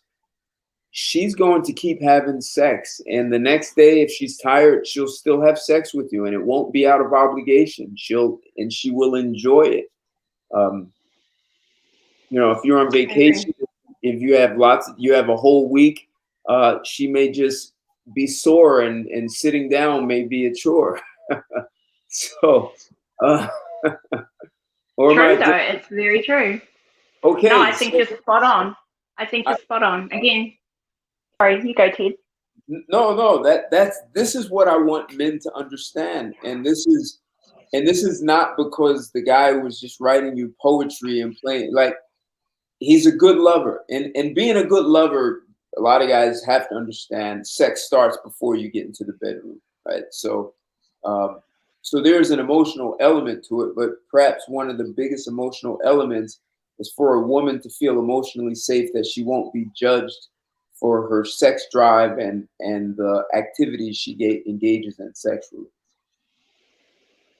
I agree. 100%. I've not had many partners, but the partners I have had have upfront known that the understanding of sex is very important to me, and that is in both giving and receiving pleasure. So I've explored myself on my own at times too, and I'm fine to say that openly. Persecute me, those who come on here, whatever. I believe it's very important, because when you know that there is something that you're definitely going to enjoy because you both understand each other, and this is why I'm not about casual sex, because it does nothing. True, unadorned, knowing that of your partner is the sex that is mind-blowing, because you need to understand your body, they need to understand theirs, and you need to understand the pleasure that is maximized from each other. So 100%, I'm behind that term. And again, going back to the science, we have more nerve endings in our vaginas than what men do. So if we understand how to stimulate those correctly, there's nothing but pleasure to be had, even at the end of your day when you are tired. So that's why I do show up, and I confidently say that, because I've learned myself, and I'm very expressive when I choose to be in a relationship. And go ahead, keep going, please. And for me, I stripped away all of the narratives that others told me I needed to do, or the suppression of myself, and I was quite open with my partners. I choose to be notoriously monogamous. That's my choice. But my choice does stem from my need for, me personally, sex. I believe that the best sex comes from my partner knowing me entirely, and me knowing them entirely. Okay. And again, it comes back to self-awareness. Knowing self, knowing your values. And I say this all the time because I 100% stand behind it. Knowing what you show up with, and that comes with mental, emotional, and physical show up. Yep. Physical. I don't want to say the cliche that men are visual, but I have enormous appreciation for a woman's body, especially if it's well maintained. She's aware of her diet, and she does some sort of physical fitness, and just when you lay next to her and your hand goes down into her waist, and it's just such an incredible sensation. I love a woman's body. I And love. I encourage. Go Oh, ahead. sorry, Ted. You There encourage. you go. I encourage what you're saying. And this is why I don't agree with some of the modern feminist movements. Not all of them, but this one. You know, love your size. There's confidence, absolutely. Be confident in who you are, but do not encourage unhealthy eating habits, unhealthy weight limits. Right. Okay, the science behind it does not support a longevity in life. So 100%, like maintaining your physique, and maintaining your body should be something for you, not even for in the bedroom. But by Correct. default, it does help. It does help that scenario. Excuse me. Okay. 100%. Sorry So to interrupt you there. no, you're fine. So from where you're standing, frequency of sex, what's too much? Like, and I'm talking long term, not for the first 3 to 6 months, or like 7 days a week, sex every day. Is that too much from where you sit? No, multiple times a day if possible. And I know people say, yes, she's just saying this, but it's a reality. Like I said, I know what I physically show up with, and so I I crave it that often. Um, so no, I don't think that's unreasonable. Even if you're tired, you know, you have multiple ways to please and to be pleased. So you're comfortable personally multiple times a day, 7 days a week. Mm. Given we don't have responsibilities, I mean, Right. uh, yeah, Right. I mean, my ex, and this is me going into more explicit content, but I'll just say it anyway. My ex-partner would show up at work, and that would be, you know, something we quickly would do. But that was, and I don't want to disrespect anyone's space, so I won't ever mention names or anything like that. But for the purpose of this conversation, self-awareness and showing up and knowing who you are absolutely will only expand your pleasure, your life, your intimacy with your partner. And you love science. So the other part that benefits women is they secrete a neurochemistry called oxytocin, which is the Yes, bond and love and women secrete significantly more than men. So absolutely. that's just another you know that's another point of proof that women are enjoying sex much more than men do. Oh, absolutely. And that's what I mean about the health benefits. Endorphins are released, oxytocin, there is serotonin that's released, there's dopamine. All of that is tied up in the act of sex, and it only encourages healthy benefits thereafter. So even if you just looked at it from a factual science point of view, sex is good for you. And there's a comment there, I think that's going from there. He says, lately I've been approaching sex from a more clinical point of view to get a woman off orgasmically, different ways of achieving heightened sensual eroticism, and I got this woman hooked. So, Yes, so, so, well so done. understanding where the G spot is, knowing where that is, having a woman experience things that she hasn't before. I think some women can be very like eternally grateful with a guy who, and I'm going to say this, there are some men who may know a woman's body better than she does. Yep, I would say and agree. And if you do know a woman's body better than she does, and you know how to unlock it, Pandora's box, treasure chest, that's all yours because you unlocked it. It's all yours. Um, so 100% do agree with that, Ted. And again, that's why I will never ever be a fan of casual sex, because that person will never know me and I won't know them. And how do I actually receive and give pleasure? I mean, everyone can orgasm, but you can do that for yourself, you know, less mess. Uh, but if you truly show up knowing what you physically present and have someone unlock that, is even better. But that's going into the emotive side of things. No, but okay. But that's really the theme of the show, right? So, which is more important, emotion or sex? From what you just said, the emotion is more important than sex. So anyone can have casual sex, right? So there can be some for you as a woman, there can be a guy who you find really hot. You love the way he looks, and you could just have sex, because you allowed it to happen, right? But that doesn't give you the. Sounds like it's not. That's not going to give you the fulfillment that you want. No, because as I say, me understanding my partner sexually is very important to me, and me being able to express what I like and what I know my body is capable of achieving is important as well. So yeah, that's what I mean. Casual sex is not my personal preference for those reasons.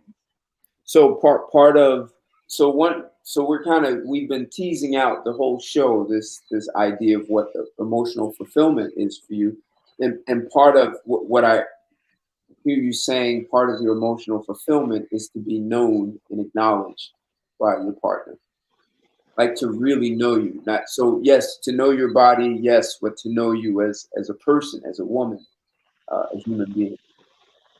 Absolutely. Using a phrase that some of the guys have said, the most back-blowing moments and intimate moments have been because someone has taken the time to know the pleasure spots of me. But that's also me allowing that and not feeling that it's taboo to venture down those topics of conversation.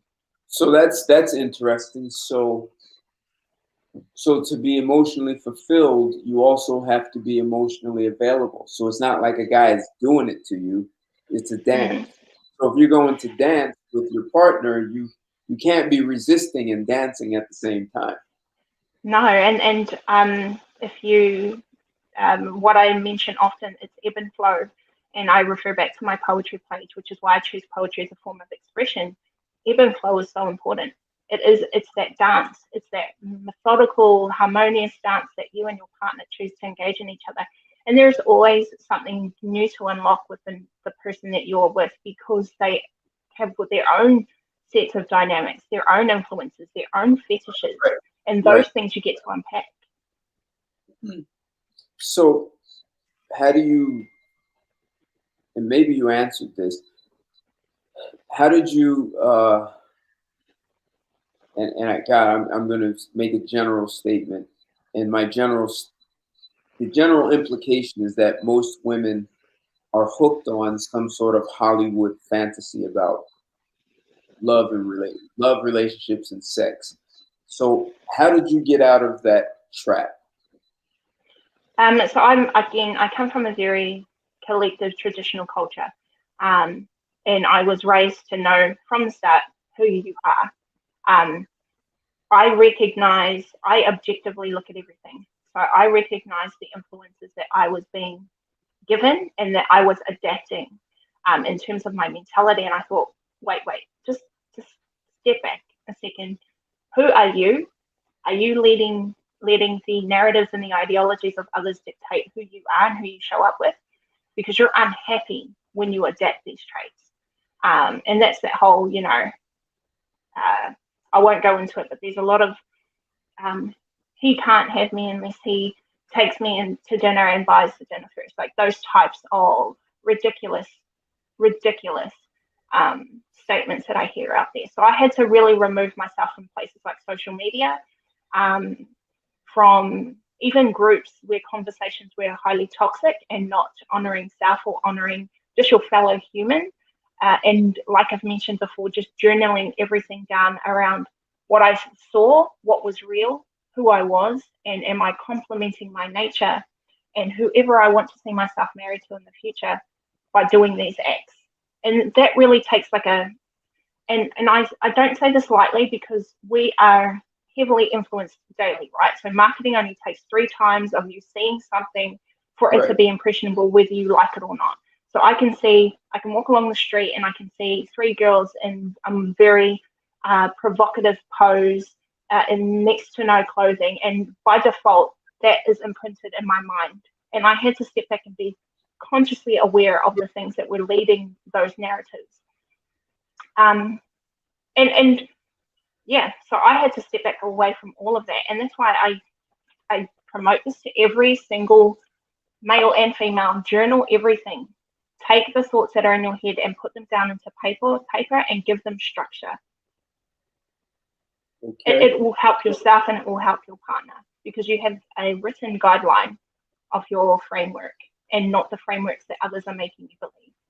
So, and speaking of that, right? So your own framework. So when you're around other women and you say that you could enjoy sex multiple times a day, every day, how do they respond to that? Is it like, oh yes, me too, or are you crazy, or are you Other women? getting paid, right? How are other women responding to you saying that? I usually get, and I can typically break apart how a woman views sex by their reaction. Some of them are like they give me that facial like, oh, you do that, and others are more, me too, because they want to be, that normative conformity. They want to be on the same wagon as you. And I've had very honest discussions as well with young girls. So I hold conference for young girls between the ages of 19 and 25, and these topics do come up often. Some of them are like, they don't actually know how to say what pleases them because they're encouraged not to, or it's like this big taboo topic. Sorry, Ted, I think I'm losing them. No, I'm here. Ted, if I may ask, could you please rephrase that question just one more time? I want to make sure that I'm answering it. Well, I was just asking, how do other women respond when you say you enjoy sex? You could enjoy sex multiple times a day, 7 days a week. I get varied responses, but it also definitely comes packed with their beliefs, their ideologies, the influences that they've had. So most women will scrunch their nose up at me like, you're giving it, and others will be very honest in saying, like, it's just not, I don't enjoy sex. Like, sex just isn't enjoyable for me. I don't hardly ever come. And those are some of the honest conversations that I've had as well. Interesting. It's interesting because most of, and I will be honest with this again, not everyone has the same brushstroke, but women usually blame the men not knowing how to please a woman in those scenarios when they. Wait, oh shucks, she disappeared. She'll be back. What questions do you guys have for her? And Nelson, Myth Twist, you guys, yeah, it sounds like you guys figured out you cracked the code, right? So if you look at a woman as having food, like a lot, oh, you got feedback going. Yeah, I might have to log off. My headset was the one that was cancelling out the echo, but now I don't have that, so I'm happy to leave if it's too much of a distraction. But I may have some echo now. Let's see. Okay. So, all right, good. So that may work that way. So, whether you're in Australia or for sure in Australia, New Zealand, their Maori people are in New Zealand. You have very different Aboriginals in Australia, and one of your parents is Hawaiian. So in Australia, I would assume you have an exotic look, and if you came here to the States, it would be the same. So I'm assuming you are approached often by men, whether propositioned or I'll buy you the world or however. Does that turn you off from men at some point? I mean, I'm sure you're approached a lot. How does that affect your attitude towards men?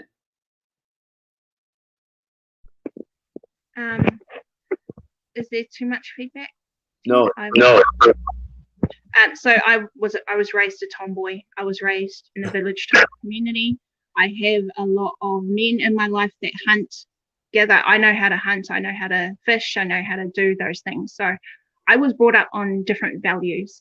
And I'm not saying mine are better or less than anyone else's, but it really gave me foundation. So a lot of my foundation is to respect my environment and humanity. because we learn how to survive from it. You know, you have to respect the land because that grows your food. You have to respect the animals because they feed you. You have to respect your fellow human because that's the person that you engage with, to collectively create the sustenance that we need to have in order to survive. So I have a very innate care for other people, even if I don't know you. So whenever someone has approached me, and I do get approached, and I will never state that I'm anything different than anyone else. But when I do get approached, I always offer kindness.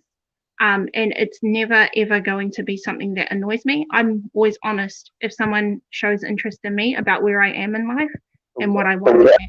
But again, that comes back to my values and understanding what it is that I stand for.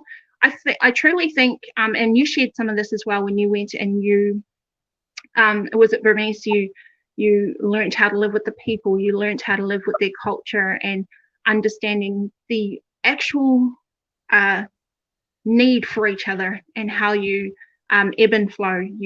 Women stayed home, they cooked the food, the men went out and they hunted, they gathered, and there is actually a need of the other dynamic within those types of village communities. So I apply that just in everyday interaction with men. They never ever will want to annoy me for approaching me, but I'll be very honest about where I stand, about where I am, and that's just human decency. Okay. So it doesn't annoy me at all, but I do notice that I don't adapt the same mindset that a lot of my female counterparts do. It's a sense of entitlement that I do see coming out a lot of these female groups. It's bad behavior, and that's why I don't promote modern day feminism, because it's almost encouragement to behave badly, and I do not support it. Interesting. You know, there are who say you're gonna have to go. You have to go. No. Oh, do you have to go? No, I'm okay. No. If you go on. Wait a second. Okay. So, I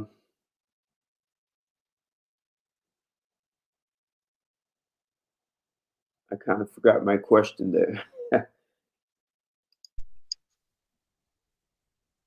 I think it's and if I may, Ted, while you remember your question, I'll just answer a question from Nelson, if that's okay. Sure. So Nelson mentioned something about ensuring that there is, like, you don't like girls more than they like you. I think, again, it comes down to understanding your suitor, because a person who's willing to be unadorned with you, this is my perspective, and open and honest with you, if you are hoping to achieve the same inside of that relationship, I think it really comes down to being aware.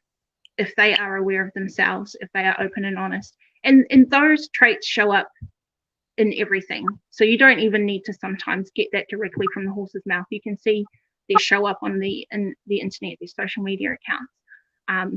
Because I'm a believer of not tug of war, I'm a believer of ebb and flow, and that all depends on what dynamic you're looking for inside of a relationship, because mind games stem from, I believe, not being fully transparent with what you're showing up with.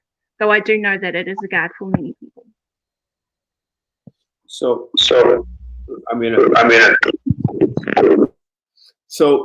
we were talking about oxytocin and how women secrete much more than men. So the question is, are you comfortable, because since men don't secrete as much oxytocin and it takes longer to secrete it, I see where the guys have put never like a woman more than she likes you. And so that can be very common, that a woman has much stronger feelings for a man than the man has for her. It takes him longer to secrete the oxytocin. Are you comfortable with that, or are you attempting to get him to love you more before you commit to it, or let yourself go? For me personally? Yes. No, I understand that biochemically we're made completely differently. And his influx of oxytocin made make him fall in love with me at a completely different time. Forcing someone is never going to be my nature. It's me understanding who they are and accepting whether I will harmoniously ebb and flow with that person. So no, I have no issue with someone loving me less than what I love them, because they may want me differently more than what I want them in another element, and that's again a dynamic in a relationship that we can openly discuss. So no, I've got no issue with that, and I don't think people should take that personally. They should really look at the science behind the makeup of each other. So some men may say you're very logical, and some men may not be accustomed to that. And some men, as you'll see a comment, they appreciate it. He said, "This woman is great. What a great mindset. We need more Leafs in the world." Haha. So, do you think being so logical, and I heard you say you grew up as a tomboy. Do you think being so logical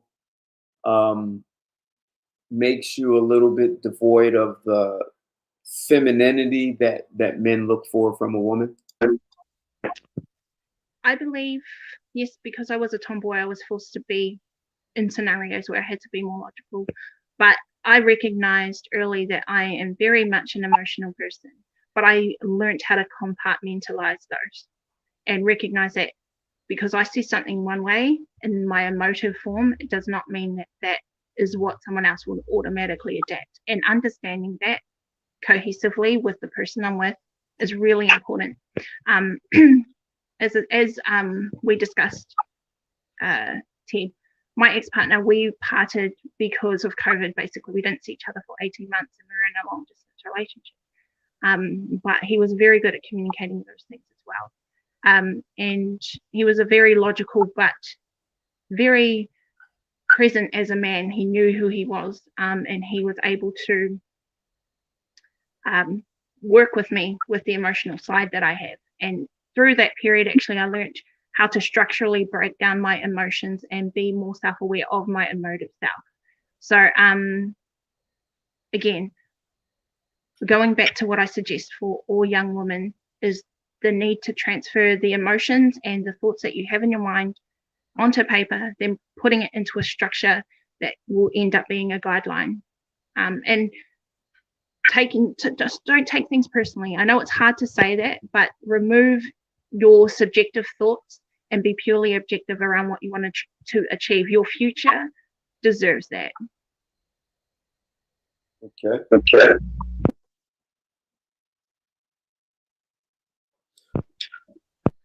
What are your thoughts about some of the comments here saying that women only love a man if he can do something for her? Like we talk about emotion, like that's part of the emotional need that becomes more important than sex for a woman. Again, I'm going to say this and it's going to sound like women need to lower their standards. So I'll say that, I'll lead up with that first, but that's not what I mean. I mean, we need to be more realistic with expectations of each other. I don't believe one is more important than the other. I do believe that scenarios will call for emotion being more important than sex, and then other scenarios, sex being more important than emotion. It's understanding, is that a need to my man or is that a need to my woman that he has to have sex? Okay, I'm a little tired, but I know that this is a need. I know that this makes him a good person. I know that this gives him oxytocin, dopamine, serotonin, endorphins, all of the things that make him a good person. I agreed to this partnership like you would in a business relationship. So I am going to complete my duty, and it is a duty. And that's why I do say, refer to some of the relationship engagements as a business contract. Okay. Because you enter into a relationship with anyone that you work with, or with anyone that you are an interpersonal connection with, with a set of understandings. For me, when you set down goals and you set down measurable expectations, you achieve goals a lot easier. Again, that goes back to the logic. And I know it's hard to find that ground sometimes when love is so insanely illogical and it makes you delusional at times. But again, go back to what you want. Where do you want to end up? How do you want to break that down? How do you want to be successful with your partner? Yes, I think I went off topic. No. So the is are you saying or implying that women should look at sex as an obligation to her partner? Like, if even you said even if you're tired, you should just, if that's what he wants. Like, are you saying women should make sex on the demand available whenever a guy wants it, even if she's not in the mood or tired? I think people need to be mature about that. If he has said it's a need and you haven't given it to him in a few days, you need to be mature. You accepted that. So yes, if that is the foundation of your agreement, yes, get your ass up out, sit up, lie back, do what you need, because that's the engagement that you agreed to enter. And I know, like, again, life happens. We can't paint everyone with the same brushstroke. You may have just lost your grandparent that day. So of course, naturally by default, we know that you're not going to be, okay, I'm ready, babe, let's get this show on the road. But because we're very capable as human to have consistency and routines, right? We know how to plan a day and we know what to expect. And to the best of our abilities, if we're doing that, seeing out our routine, seeing out our day, then there should be less times than none for us to miss those needs of each other. But that requires us being mature adults and taking accountability for what we're responsible for. Okay. Good. Yeah. So someone wants to know, basically, do you have many female friends? They say there are lots of women who think like you and they don't have many female friends. So where? I have friends that go 20 plus years, so since preschool. And I have like 3 very good friends from that time frame. I also mentor young women, so like I said, between the ages of 19 to 25. So I'm in a lot of female circles. But as to friends and close friends, no. And I keep my circles very close and I keep them very tight, for the reason that when I trust someone, it's 100% given. But they know me, I know them. We will never judge each other for each other's points of view. I've got a friend in that circle that is very pro-feminist, and we often have debates, but we love that about each other because we give each other perspective that we possibly may not have had before coming to a conclusion. So I don't have many close girlfriends, but I am in many female groups for part of the work that I do, and for the impact that I hope to make at some point. Okay. I honestly did not expect to encounter so many of these groups and discussions, but I have, as a default of me just doing research on relationships and what the current relationship market is like. And I came across all of these forums. So I am starting to be exposed to more and more different mindsets. Did that answer your question? Yes. So, Myth Twist, did that answer your question? And I'm going to ask you another one as he responds. Okay. He asked another question. Has your pro-feminist friend ever tried to criticize the way you might be in relationships? Yes. And I will be totally transparent and honest. At one point, it affected me hugely, and I acted accordingly. And that's one of the and we lost our friendship for quite a bit for that reason. But it was almost like I was demonized for wanting to acknowledge my inequalities inside my relationship when I was inside that relationship. You're too submissive, or you're too nurturing and you're too adoring of your partner. Yes, at times I was absolutely criticized. And I'm often criticized by feminist pages and groups on my poetry account for some of the beliefs that I espouse. So, yeah, absolutely. But I mean, I was raised a tomboy. Thick skin is given. One, have you ever been married, for the audience? Two, what do you, as a profession, what do you do? Yes, I was married, and we are still good friends. He had different goals in the end. Again, we come from a traditional type of circumstances, so we're encouraged to marry quite young and early. But being in this generation and the generation of opportunity and instant gratification, options and opportunities, he wanted different goals in the end and different things in life. And so I absolutely do not discredit him, do not take any power away from him. That's what he ended up wanting.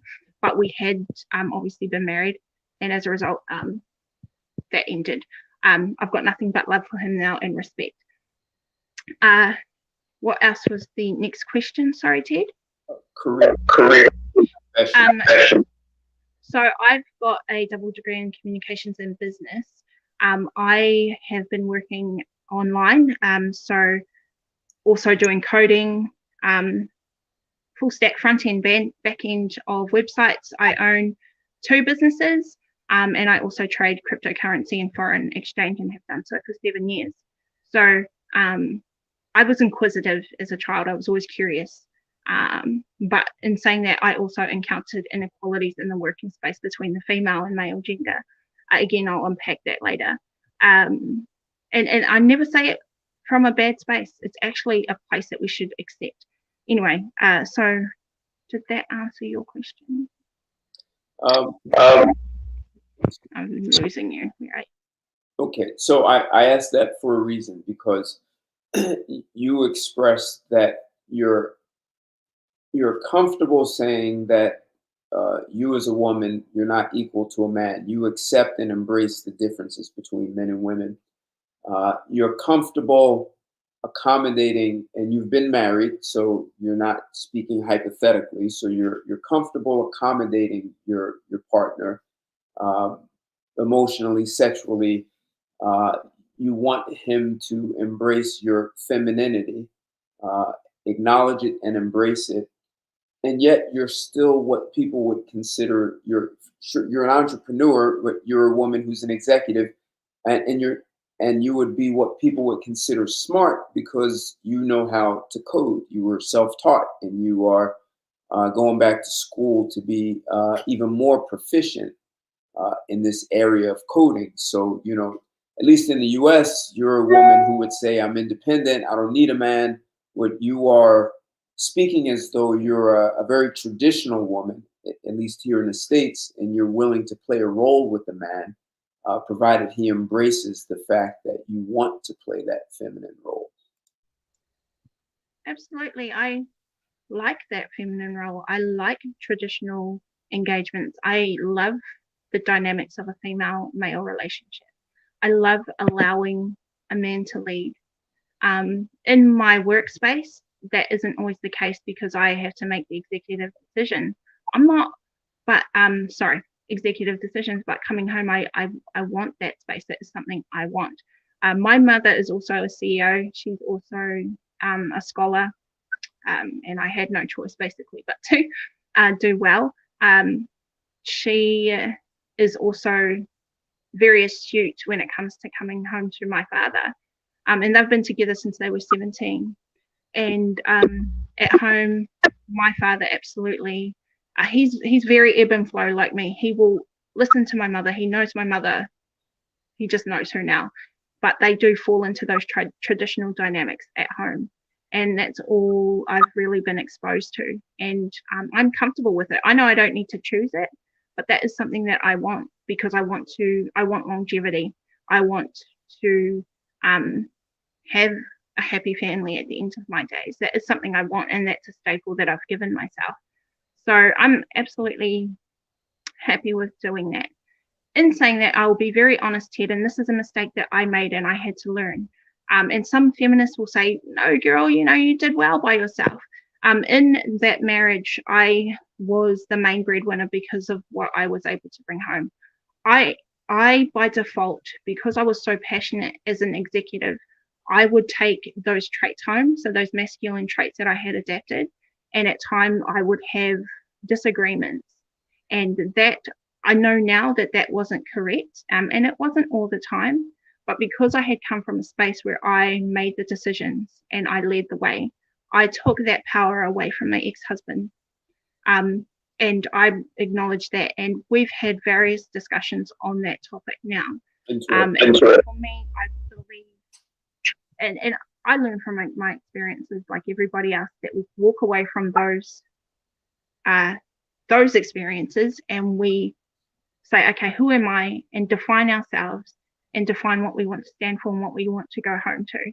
So it taught me so much, and I'm grateful to anyone that I've been engaged with, because I've never parted badly with people that I've been with. So yes, did that answer your question? Did I ramble? I have a tendency. No. So I find it interesting because, you know, you earned more than your husband. You're an entrepreneur. You're successful. You engage in a profession that is not heavily populated by women, coding, right? So, and you have a business that revolves around that. So you're a businesswoman and you're a, what people might call a computer nerd or geek. Wait, say that again? I'm 100% a geek. You're a geek. 100%. All right. So here's where I would see a lot of women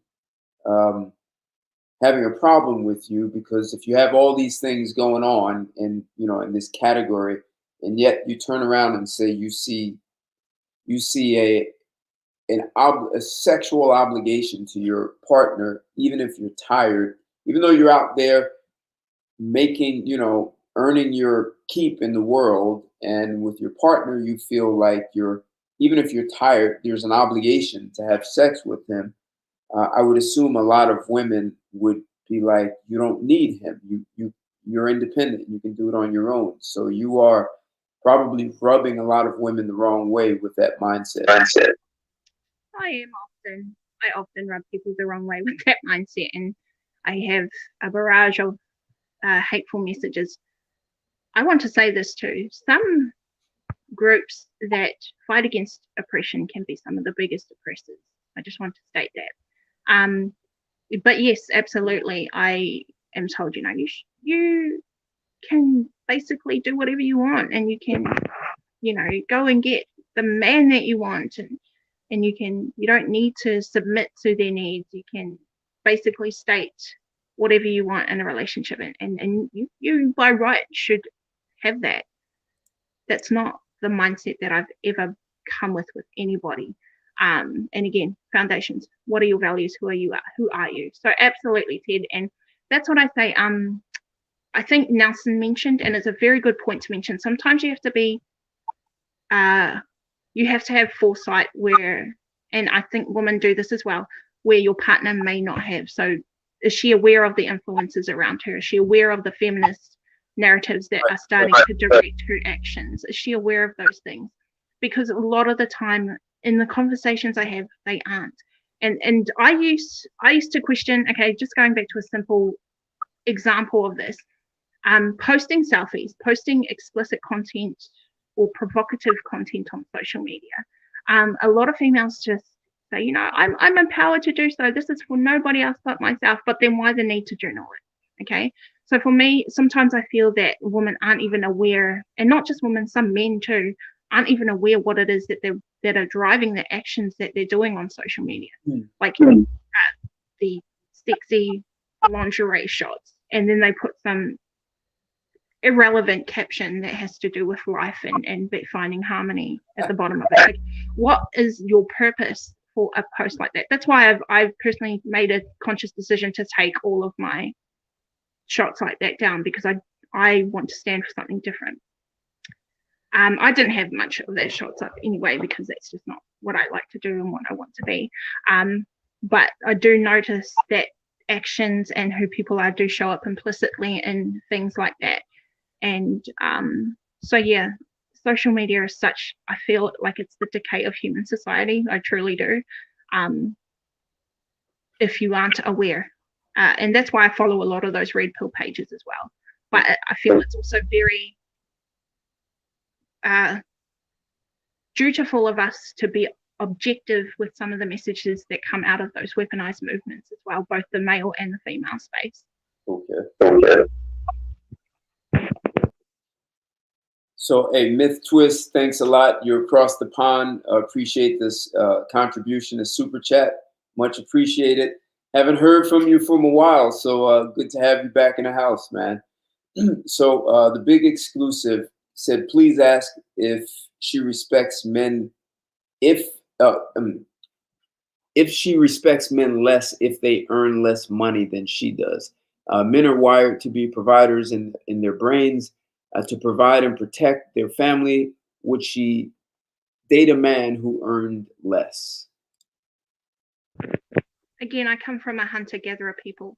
What's more attractive to me, if we're talking about attraction and value of someone, is a man that can hunt and fish.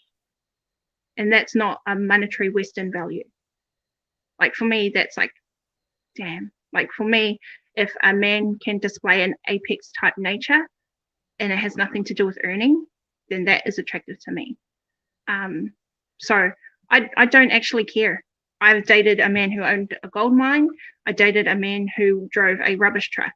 I dated them both because they connected with me in a mental space, and they were very present with their apex predator type. And this is a title that I give people because, you know, people seem to want to work with the alpha apex predator type terms. So absolutely, I 100% respect a person for a person, and connect with them on different levels. Would you marry? Would I marry who? Would you marry the guy who earns less than you? I mean, you've seen that before. Would you do that again? Yes. Yes, I would. If it was a requirement from my partner that, hey, no, I would like you to stay home and I would like to be the main breadwinner, this is a need of mine, I would respect them. You know, I've got no need, I've got no qualms with being at home, taking care of home, bringing the peace, bringing, and I say some of these things, and I know many people are like, sure. Don't get me wrong, I have my faults. I can be quite obsessive, and I'm happy to divulge those. But in terms of that, me marrying a man that earns less than me, of course. Okay.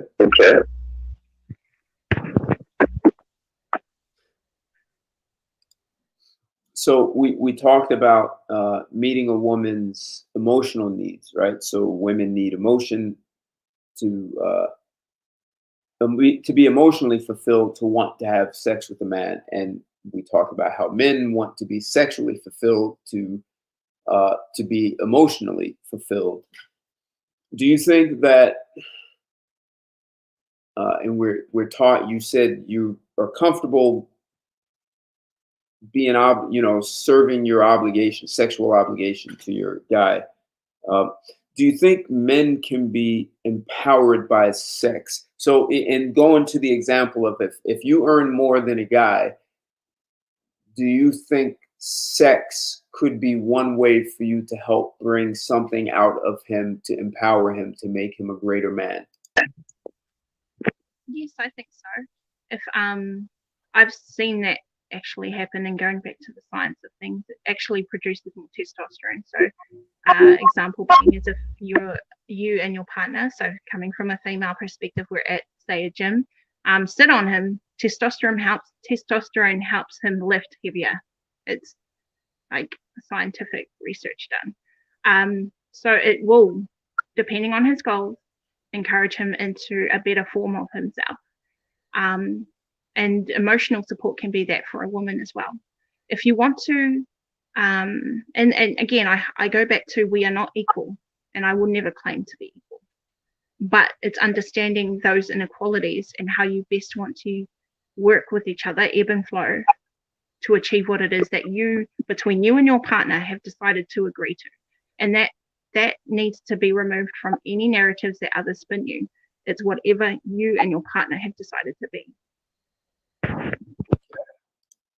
So that's interesting. So you see, you said that a woman emotionally fulfilled can bring out a better version of her. But you're saying that if you fulfill a man sexually, scientifically, he secretes more testosterone, which supports him in being more assertive or aggressive in accomplishing his goals, which means in the end, you have a man who's able to provide economically a better and sustainable economic environment, financially, I'll say, if his sexual needs are fulfilled, and you would be willing to play that role.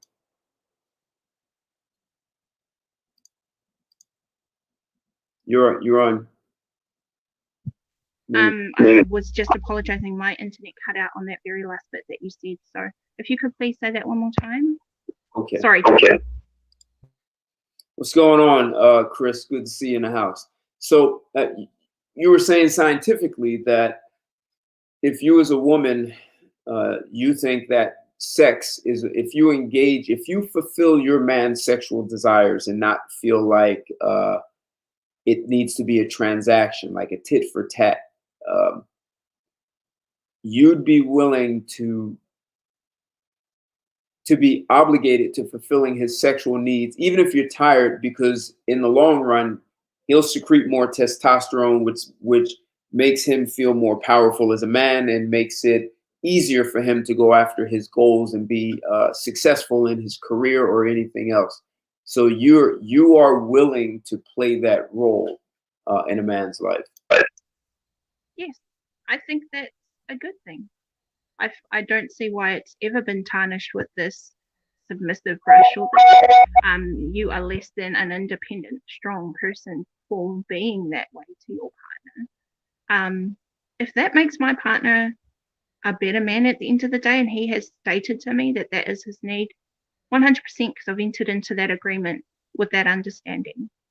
And I have done it when I have been tired in the past, and but I also knew of the health benefits that came from the act of sex, and getting into it is actually beneficial for us both. So yes, confidently say yes. Noise on your end or mine? What was that? I think the feedback. Oh, was that a beeping sound on your end? I believe it was, but I will go on mute. Okay. Okay. Interesting.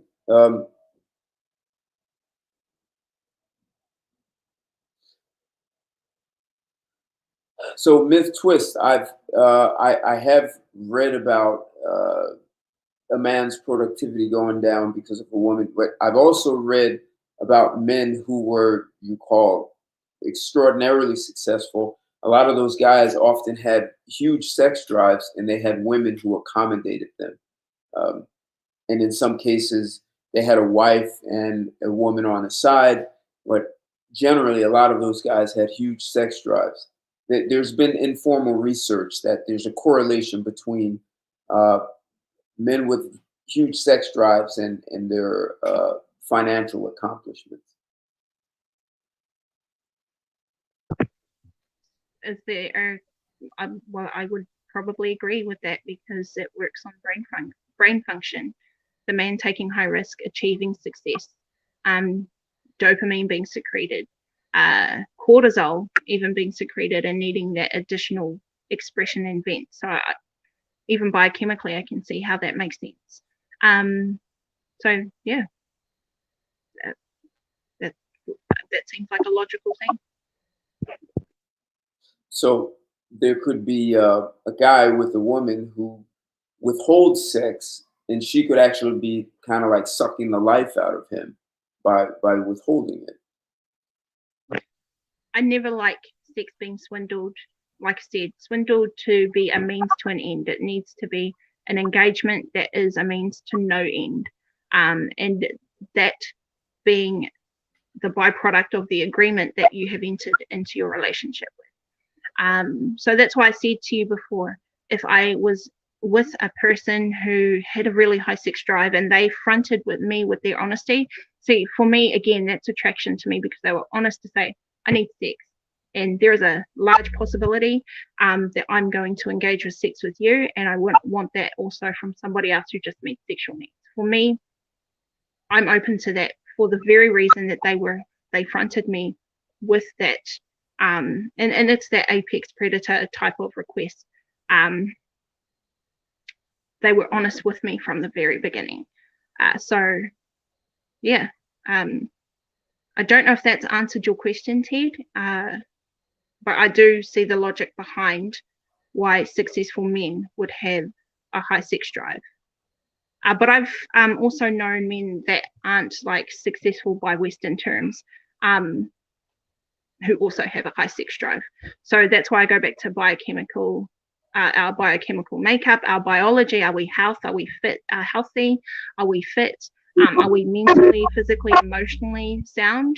Because all of those things affect the secretion of and density of those biochemicals. Okay.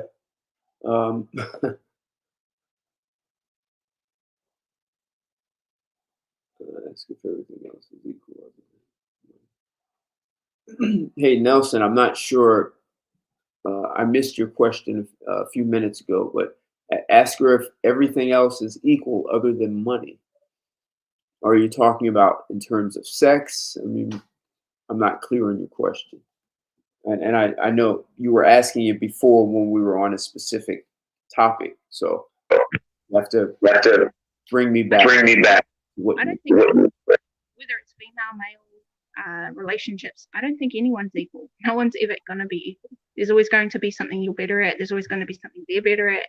I think self-awareness is the key thing to note in that question. And it's seeing if your partner is self-aware. So no, I don't believe we are equal at all. And those inequalities are strengths if you perceive them as strengths and you utilize them as they are supposed to be utilized, instead of tug of war, ebb and flow. Okay, so I'm going to say this in somewhat of a crude way. So you accept being a woman, that you're not a man's equal, and there's a role you play, and part of the reason he's with you, there's a level of fulfillment that he's looking to experience with you, and you're willing to provide that, hands down. Provide what particularly, sex or emotion? Whatever fulfillment he's looking for from you, it doesn't matter what it is, you're willing to play that role. I find most apex and alpha males, again using the terms that most men have grown accustomed to, are very aware of who they are. They state what they need, but they are, how do I explain the engagement that I've had with alpha apex males?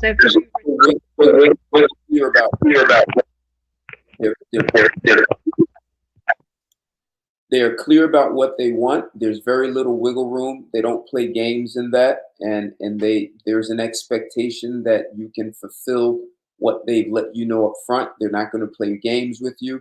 If you can't do it, you're going to do it. And if you start showing that you can't do it, now we've got problems. Is that what you're trying to say? Yes, I mean, absolutely. And I've met men like that are very defined in who they are, and that's very attractive to women. When a man states his claim, states his sovereignty, and states the expectations, because I find that most apex and alpha men are very logical as well, and they know that life occurs and we're not perfect all the time, but they will have a staple in which they expect you to achieve, but they also achieve it themselves as well. So they front those same requests and actions with actions themselves.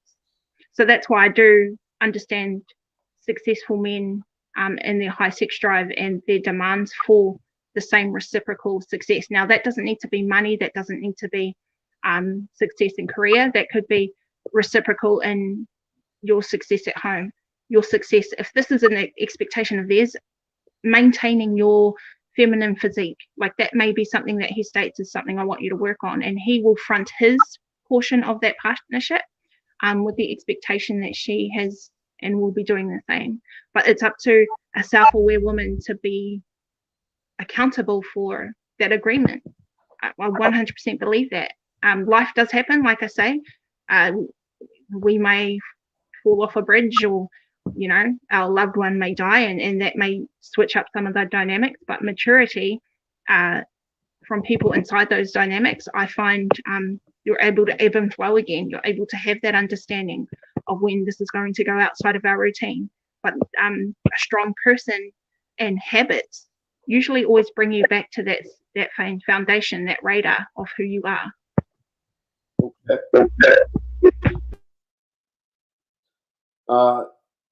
So someone says, can you ask her if she was able to change some of her feminist friends' views or ideas whenever they debated or talked? Has her feminist friend ever accepted any of her ideas about relationships? So were you ever able to change the views of your feminist friends, and did they accept any of those? Yes, definitely. I find that a lot of the discussion can be driven from a heated and emotional place. When I remove myself from those subjective thoughts and outcomes, it's quite easy to convince someone. So by default, we need each other if we want to ensure the ongoing maintenance of humanity. So depopulation is occurring. I also want to challenge people, and we discussed this the other day, Ted, to think about who is benefiting from depopulation, and are we being puppeteered? That's something that I want people to start thinking about as well. So yes, I have changed some of their views, not all of them. Some of them are very pro-feminist, but I've been able to change them by way of their treatment of men. And it's not acceptable that we exhibit some very negative and bad habits and then slander men for them. I also wanted them to acknowledge the inequalities and the injustices that are showing up in the legal system for men in terms of divorce as well as solo parenthood. And that's a real fact, and you can't go away from the facts. And so when I have mentioned those things, there's you literally cannot deny them because it's a fact. And there is often bias to women inside the divorce courts, as well as, like I said, solo parenthood. And that is evident in both America and Australia and New Zealand. It's also evident in, what's the other country I did research on? England. The UK. So it's evident. And these are facts that people can't go away from.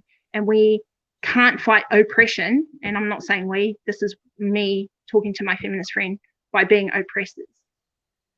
Okay, we can't stand here and say, well, because we were oppressed for 100 years or whatever it is that they're trying to espouse at that point in time. We therefore have a right now to shit on men for the rest of our whole eternity because they deserve it. They brought us here. No, bad behavior is never acceptable. So going back to the facts always does help me change people's minds.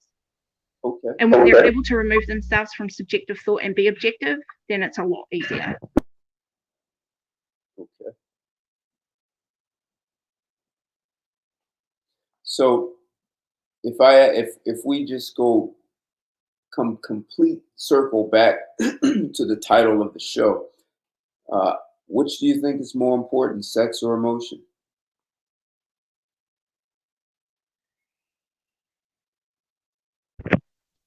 Gosh, I couldn't even answer that because I believe it's important.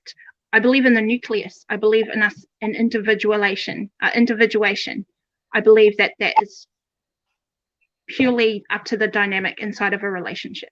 But I'm never going to say that emotion is more important, and I'm not also going to say that sex is more important. I believe it's important that we show up self-aware and state what's important to us inside that nucleus. And then we we forget everything else that everyone else is trying to narrate for us and tell us what to do, and we decide within that nucleus. But that's that, like I said, and like I always harp on back to self-awareness, showing up with your values. What do you stand for? All of your actions promoting those values, and then work with your partner. Ebb and flow, not tug of war.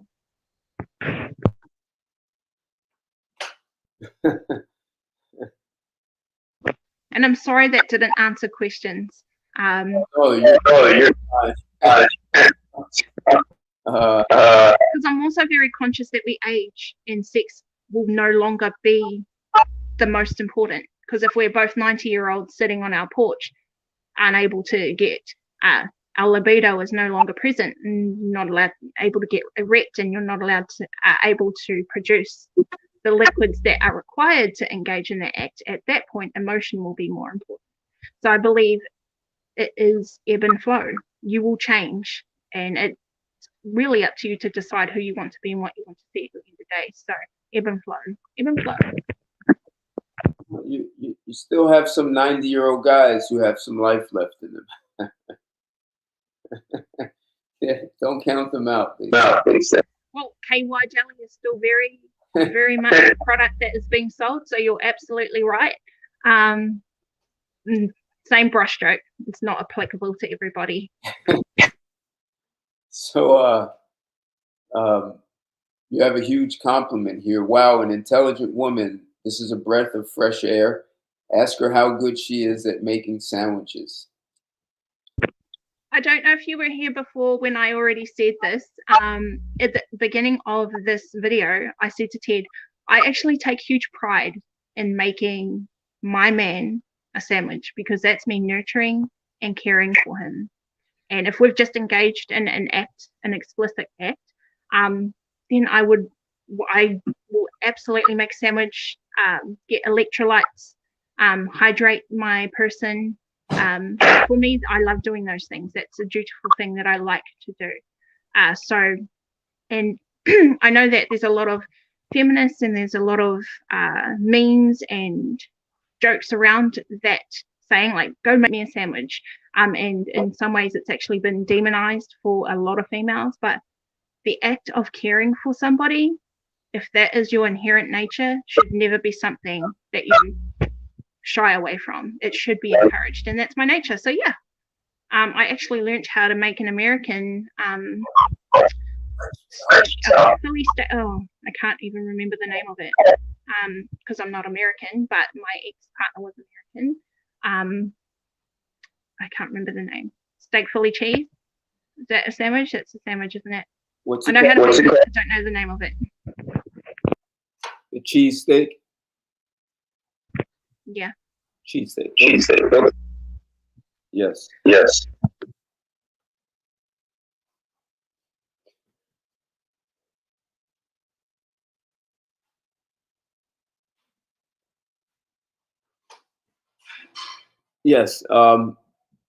Yes, there are lots of memes where guys say, go make me a sandwich. And a lot of women, part of the culture of women in the US is don't cater to a man. But the irony is women in the US expect men to cater to them. You should wine and dine me. You should open doors for me. You should take care of my emotions. All of these things women demand that men do, which revolve around happy wife, happy life. We have this saying. So it's all about catering to the woman. And when you ask the woman, well, will you cater to me? The women in the US say, are you crazy? I don't have to cater to you. And so Chris, this gentleman is saying that the fact that you're not triggered by that is very good to see. It speaks volumes, he says. Yeah, and I'm very aware of those. I'm also very aware when I go to say my statement that I'm about to get demonized by my fellow female. And I know that a lot of women also don't front with how they truly feel for that very reason, is that the woman will come out in droves and like, you know, you're just submissive. You don't stand for what it is we stand for now as a modern female. Like, but I've chose not to listen to those narratives, to be objective with them and listen to my nature. And my nature is to care and nurture for the one I love the most. So yes. So someone asked, why aren't you married? It said, not sure if it was asked. We actually did talk about it, but why are you single is the question. If you're not a feminist and you're dutiful in all this, then surely you would have been wifed up by now. Yeah, so. I'll be honest with you. COVID hit my ex-partner and I very hard. We ended up not seeing each other for approximately 18 months. It became too hard for us to stay in that relationship, and as a result, some bad habits occurred from that for us both. So, And you were married. You were married. You were married. I've only really had two partners, because I believe in monogamy, in the last 15 years, and what was I going to say? The ex-partner that I had, we didn't see each other for this period of time. I chose to step away from relationships for a time being until I completely ensured that I was healed from that and that I was showing up again with my complete unadorned self and in my nature, with what I stood for once more before I subjected anyone else to me. I want to ensure that I do the next person, or hopefully my husband to be, my full, I want to be in service of that relationship, and it's not fair to anybody showing up without me being whole. So that is me purposely not choosing to be with anybody until I know that I can present myself that way. So how old were you when you did get married? Very young, 19. Yeah, I can't even remember. I was young. I was very young. Again, we were encouraged to get married young. You said. But you learn, sorry, did you say? You said 9. You said 9. You learn there is a problem, like we discussed yesterday sometimes, Ted. You run into the problem and you need to backtrack to find the solution. Some of those experiences taught me to know what I was looking for in my future. So, yeah, I hope that answered the question that they had. I will definitely start actively dating again once that decision has been made, but that it's not fair to anybody, me showing up without my whole self. So there's a question. The question is, would she be willing to give up her right to vote? Women have been irresponsible worldwide with voting rights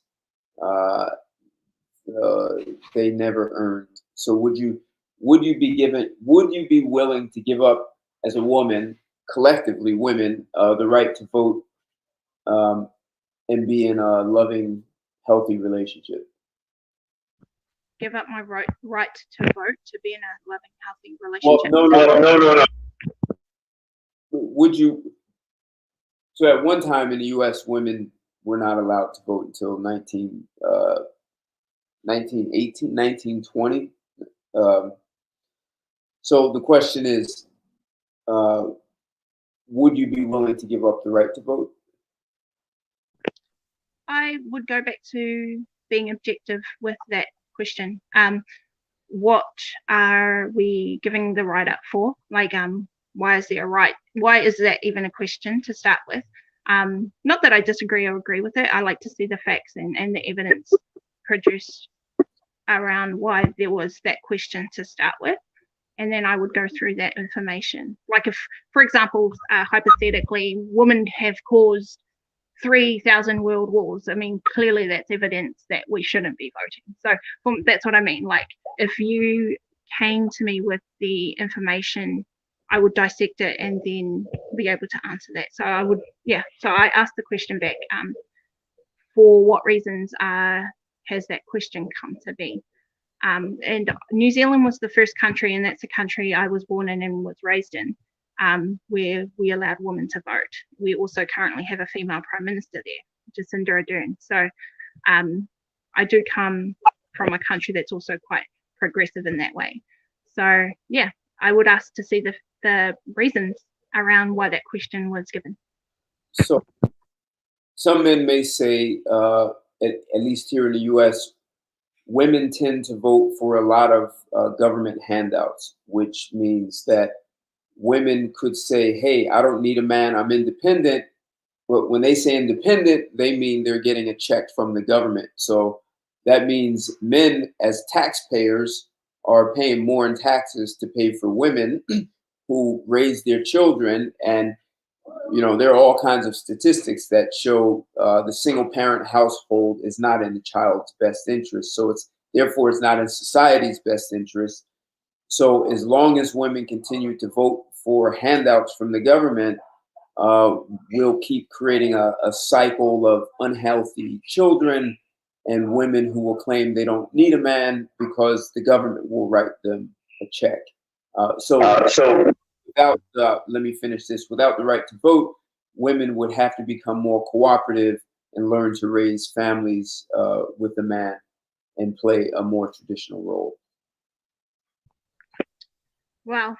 So politics again is a whole other topic. I don't have an answer for that, I can honestly say, because it is it encompasses so much more than just tax. It encompasses so much more than just because equal rights. So if we go back to equal rights, in some countries, I definitely see a reason why voting should be available to women. So in countries like West Africa, some Middle East countries where female genitalia mutilation is still very much a practice there. So blanket giving, I know that politics has to work in generals, right? They have to blanket a ruling based on the statistics that they have been given. Yeah, that's a hard one to explain. I'd have to go away, do more research, unpack that, and happy to have that discussion later, but that's not something I could answer now. And not because I'm a woman and I want to retain my rights, it's because I objectively want to look at all the facts. How do you feel? How do you feel? No. How do you feel about male genitalia mutilation? Again, I question why it's a need at all. There's no physical benefit to a female, or there's no need for it. So I question why it's required at all. The origins of why they do that is very much of a, I wouldn't say sexist, but it's like a religious/sexist type of movement towards removing the available pleasures of a female.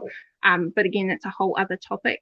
I believe in education, in some countries, education has been deprived to young girls. So in some of those scenarios, I do see the need for sites like Equality Now and some of the origins of feminism. But that's another topic to unpack.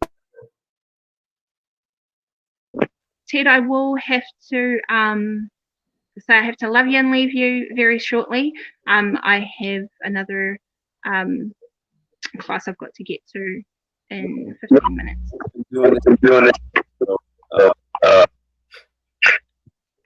I think you've been fantastic, very open.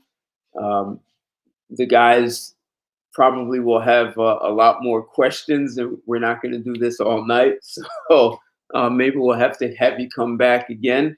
But I appreciate the exclusive and engaging conversation. You've been very transparent. And yeah, it's always good for men to hear another perspective. And there are some areas where there's a convergence, and then there's going to be some areas where there's going to be a lot of disagreement. So I think one of those areas that, and you can look at it globally, was my last question.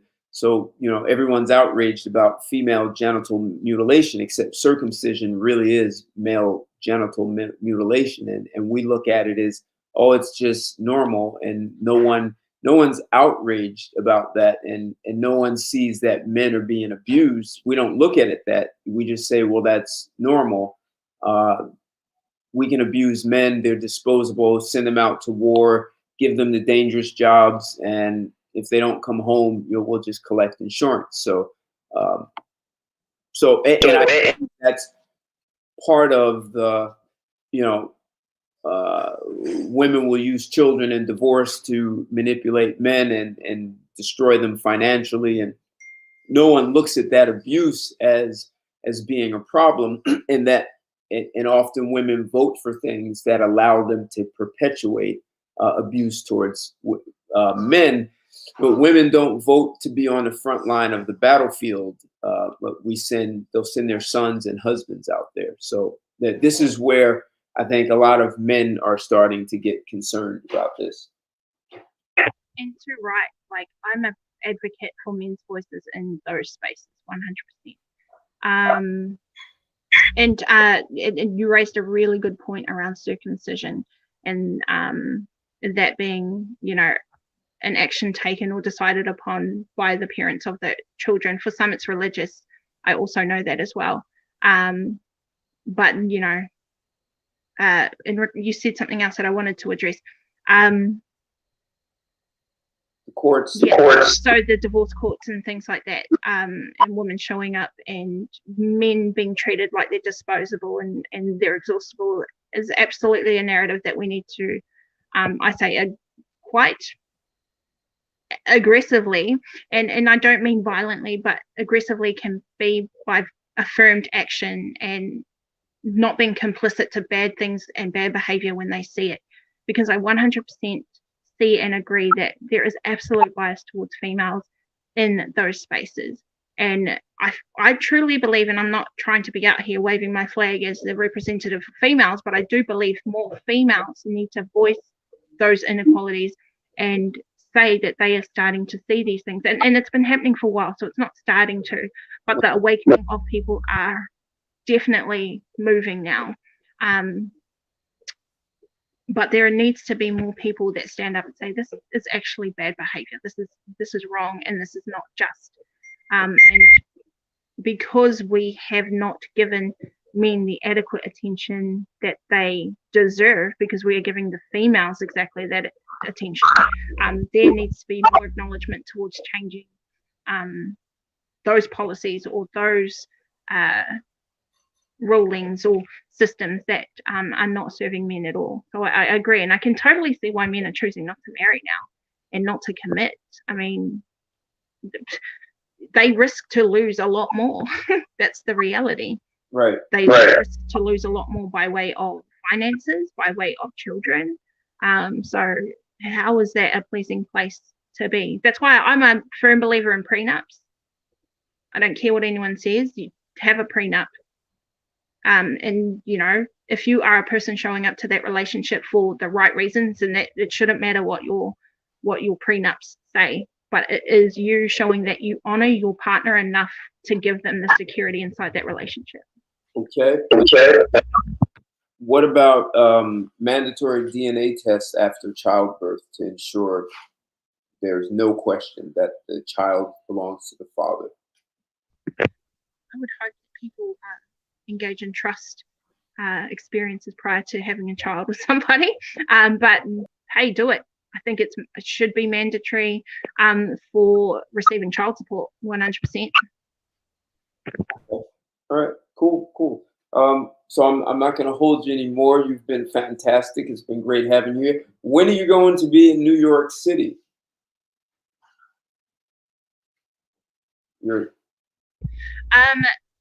When COVID drops again, I'll probably be back. I used to visit America, so I'll be back in the big United States of America. And yeah, we shall see how we go. But the internet's just, it's crossed so many bridges with people now, and we're able to connect with people on the other side of the world. So it's been awesome. So I want to say thank you for joining us. You've been great. This conversation really started out sex or emotion, which one is more important. So this conversation really was, you could say, front loaded on the beginning. We talked about sex a lot. We even talked about polyamorous relationships. If you were not here from the beginning, you'll want to go back and watch this, because Many of her perspectives you'll find quite interesting. We talked about her personally, what it's like to be approached by lots of men always, being traditional, being a career woman. So this has been a very, very interesting and thought-provoking conversation. And as you said, many people, men and women, don't want to have these intimate conversations about sex when there's really no reason not to. I mean, hell, we're all here because two people had sex. 100%. And it's a topic that I think needs to have more discussion, mature and vulnerable and unadorned discussion, purely objective. It's if that is even possible in the space of sex. But I'm thankful to you, Ted. As mentioned to you before, I appreciate the work that you're doing, and I appreciate that you work from a space of facts and solutions and finding solutions. And I appreciate that far more than the entertainment value that I'm starting to see out of some forums. Won't name any names, but and it's been a privilege to share space with you today. So thank you very much, Ted. Just received a Cash App, so thank you, Chris, for that. Just got a Cash App from you. I really appreciate the support. Thanks a lot for that. So Leef Poetry, have a great weekend. You're already on Saturday. You're way ahead of us, so enjoy your weekend. We're just rolling into the weekend, so have a great weekend. Thank you, and thanks to everybody in the comments. Have a great weekend. Bye for now.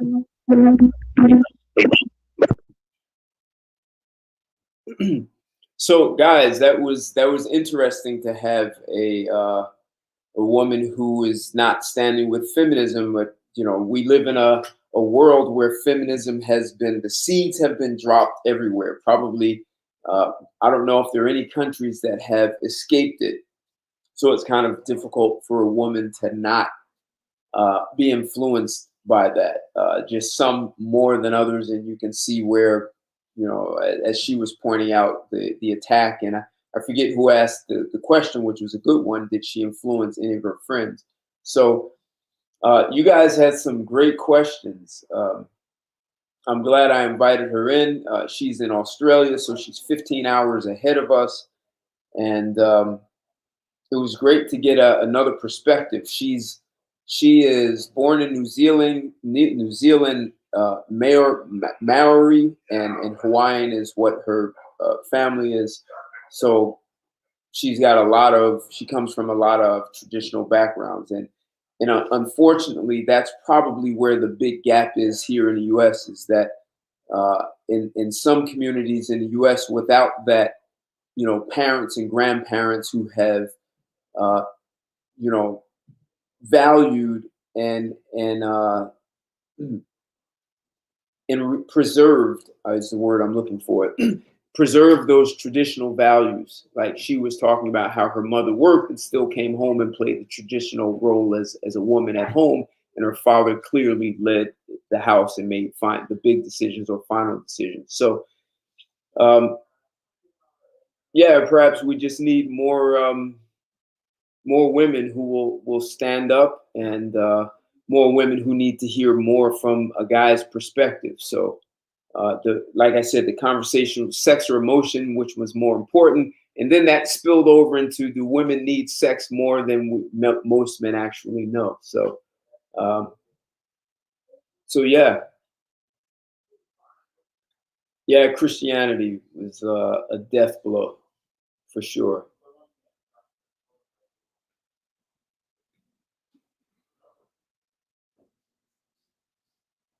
Yeah, if they cut out child support, that would be a cure real fast.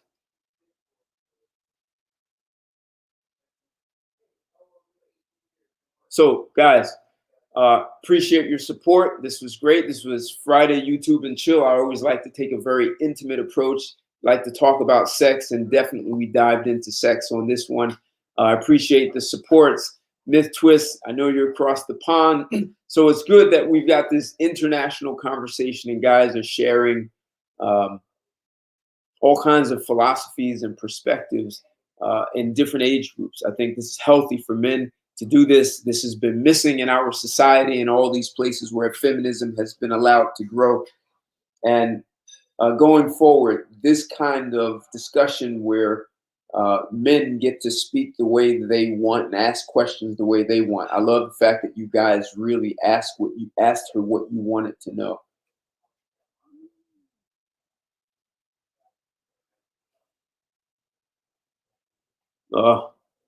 So yeah, you know what? The big exclusive, that vaccination. So I I've spent my life building a healthy immune system. Uh, Maybe that says a lot. Actually, it's good if she's screening a guy with that, because that may say more about her, the kind of person she is, who she just follows whatever trend is in place without ever thinking. So a lot of women will eliminate themselves by doing that.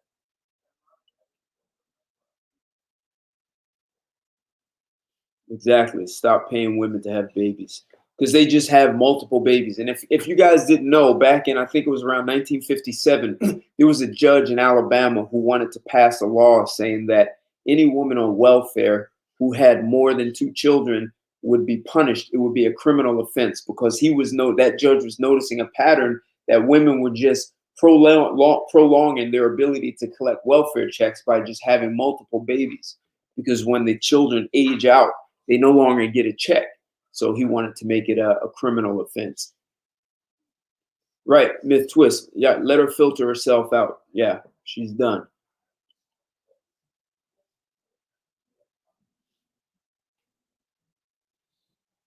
Yeah, and yeah, exactly. I mean, most of the women are choosing men they're not even qualified for, which makes it a joke,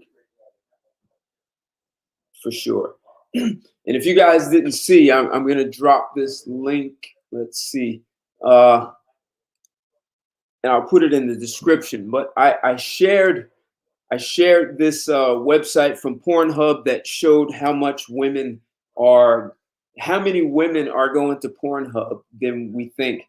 That's why I was bringing up the question: do women want sex more than we realize? So I dropped. This is they did studies on who's watching Pornhub around the world, and the number one site that women are watching, the number one category of porn women are watching is lesbian porn, which is very interesting. But more women are watching porn than a lot of guys realize, and perhaps women do want sex more than men, because look at the sex toy industry. So men are shamed for wanting sex toys. Women are rewarded for masturbation and having all kinds of sex toys, sex dolls, all of that stuff. And it's almost like shaming men for wanting for having a sex drive.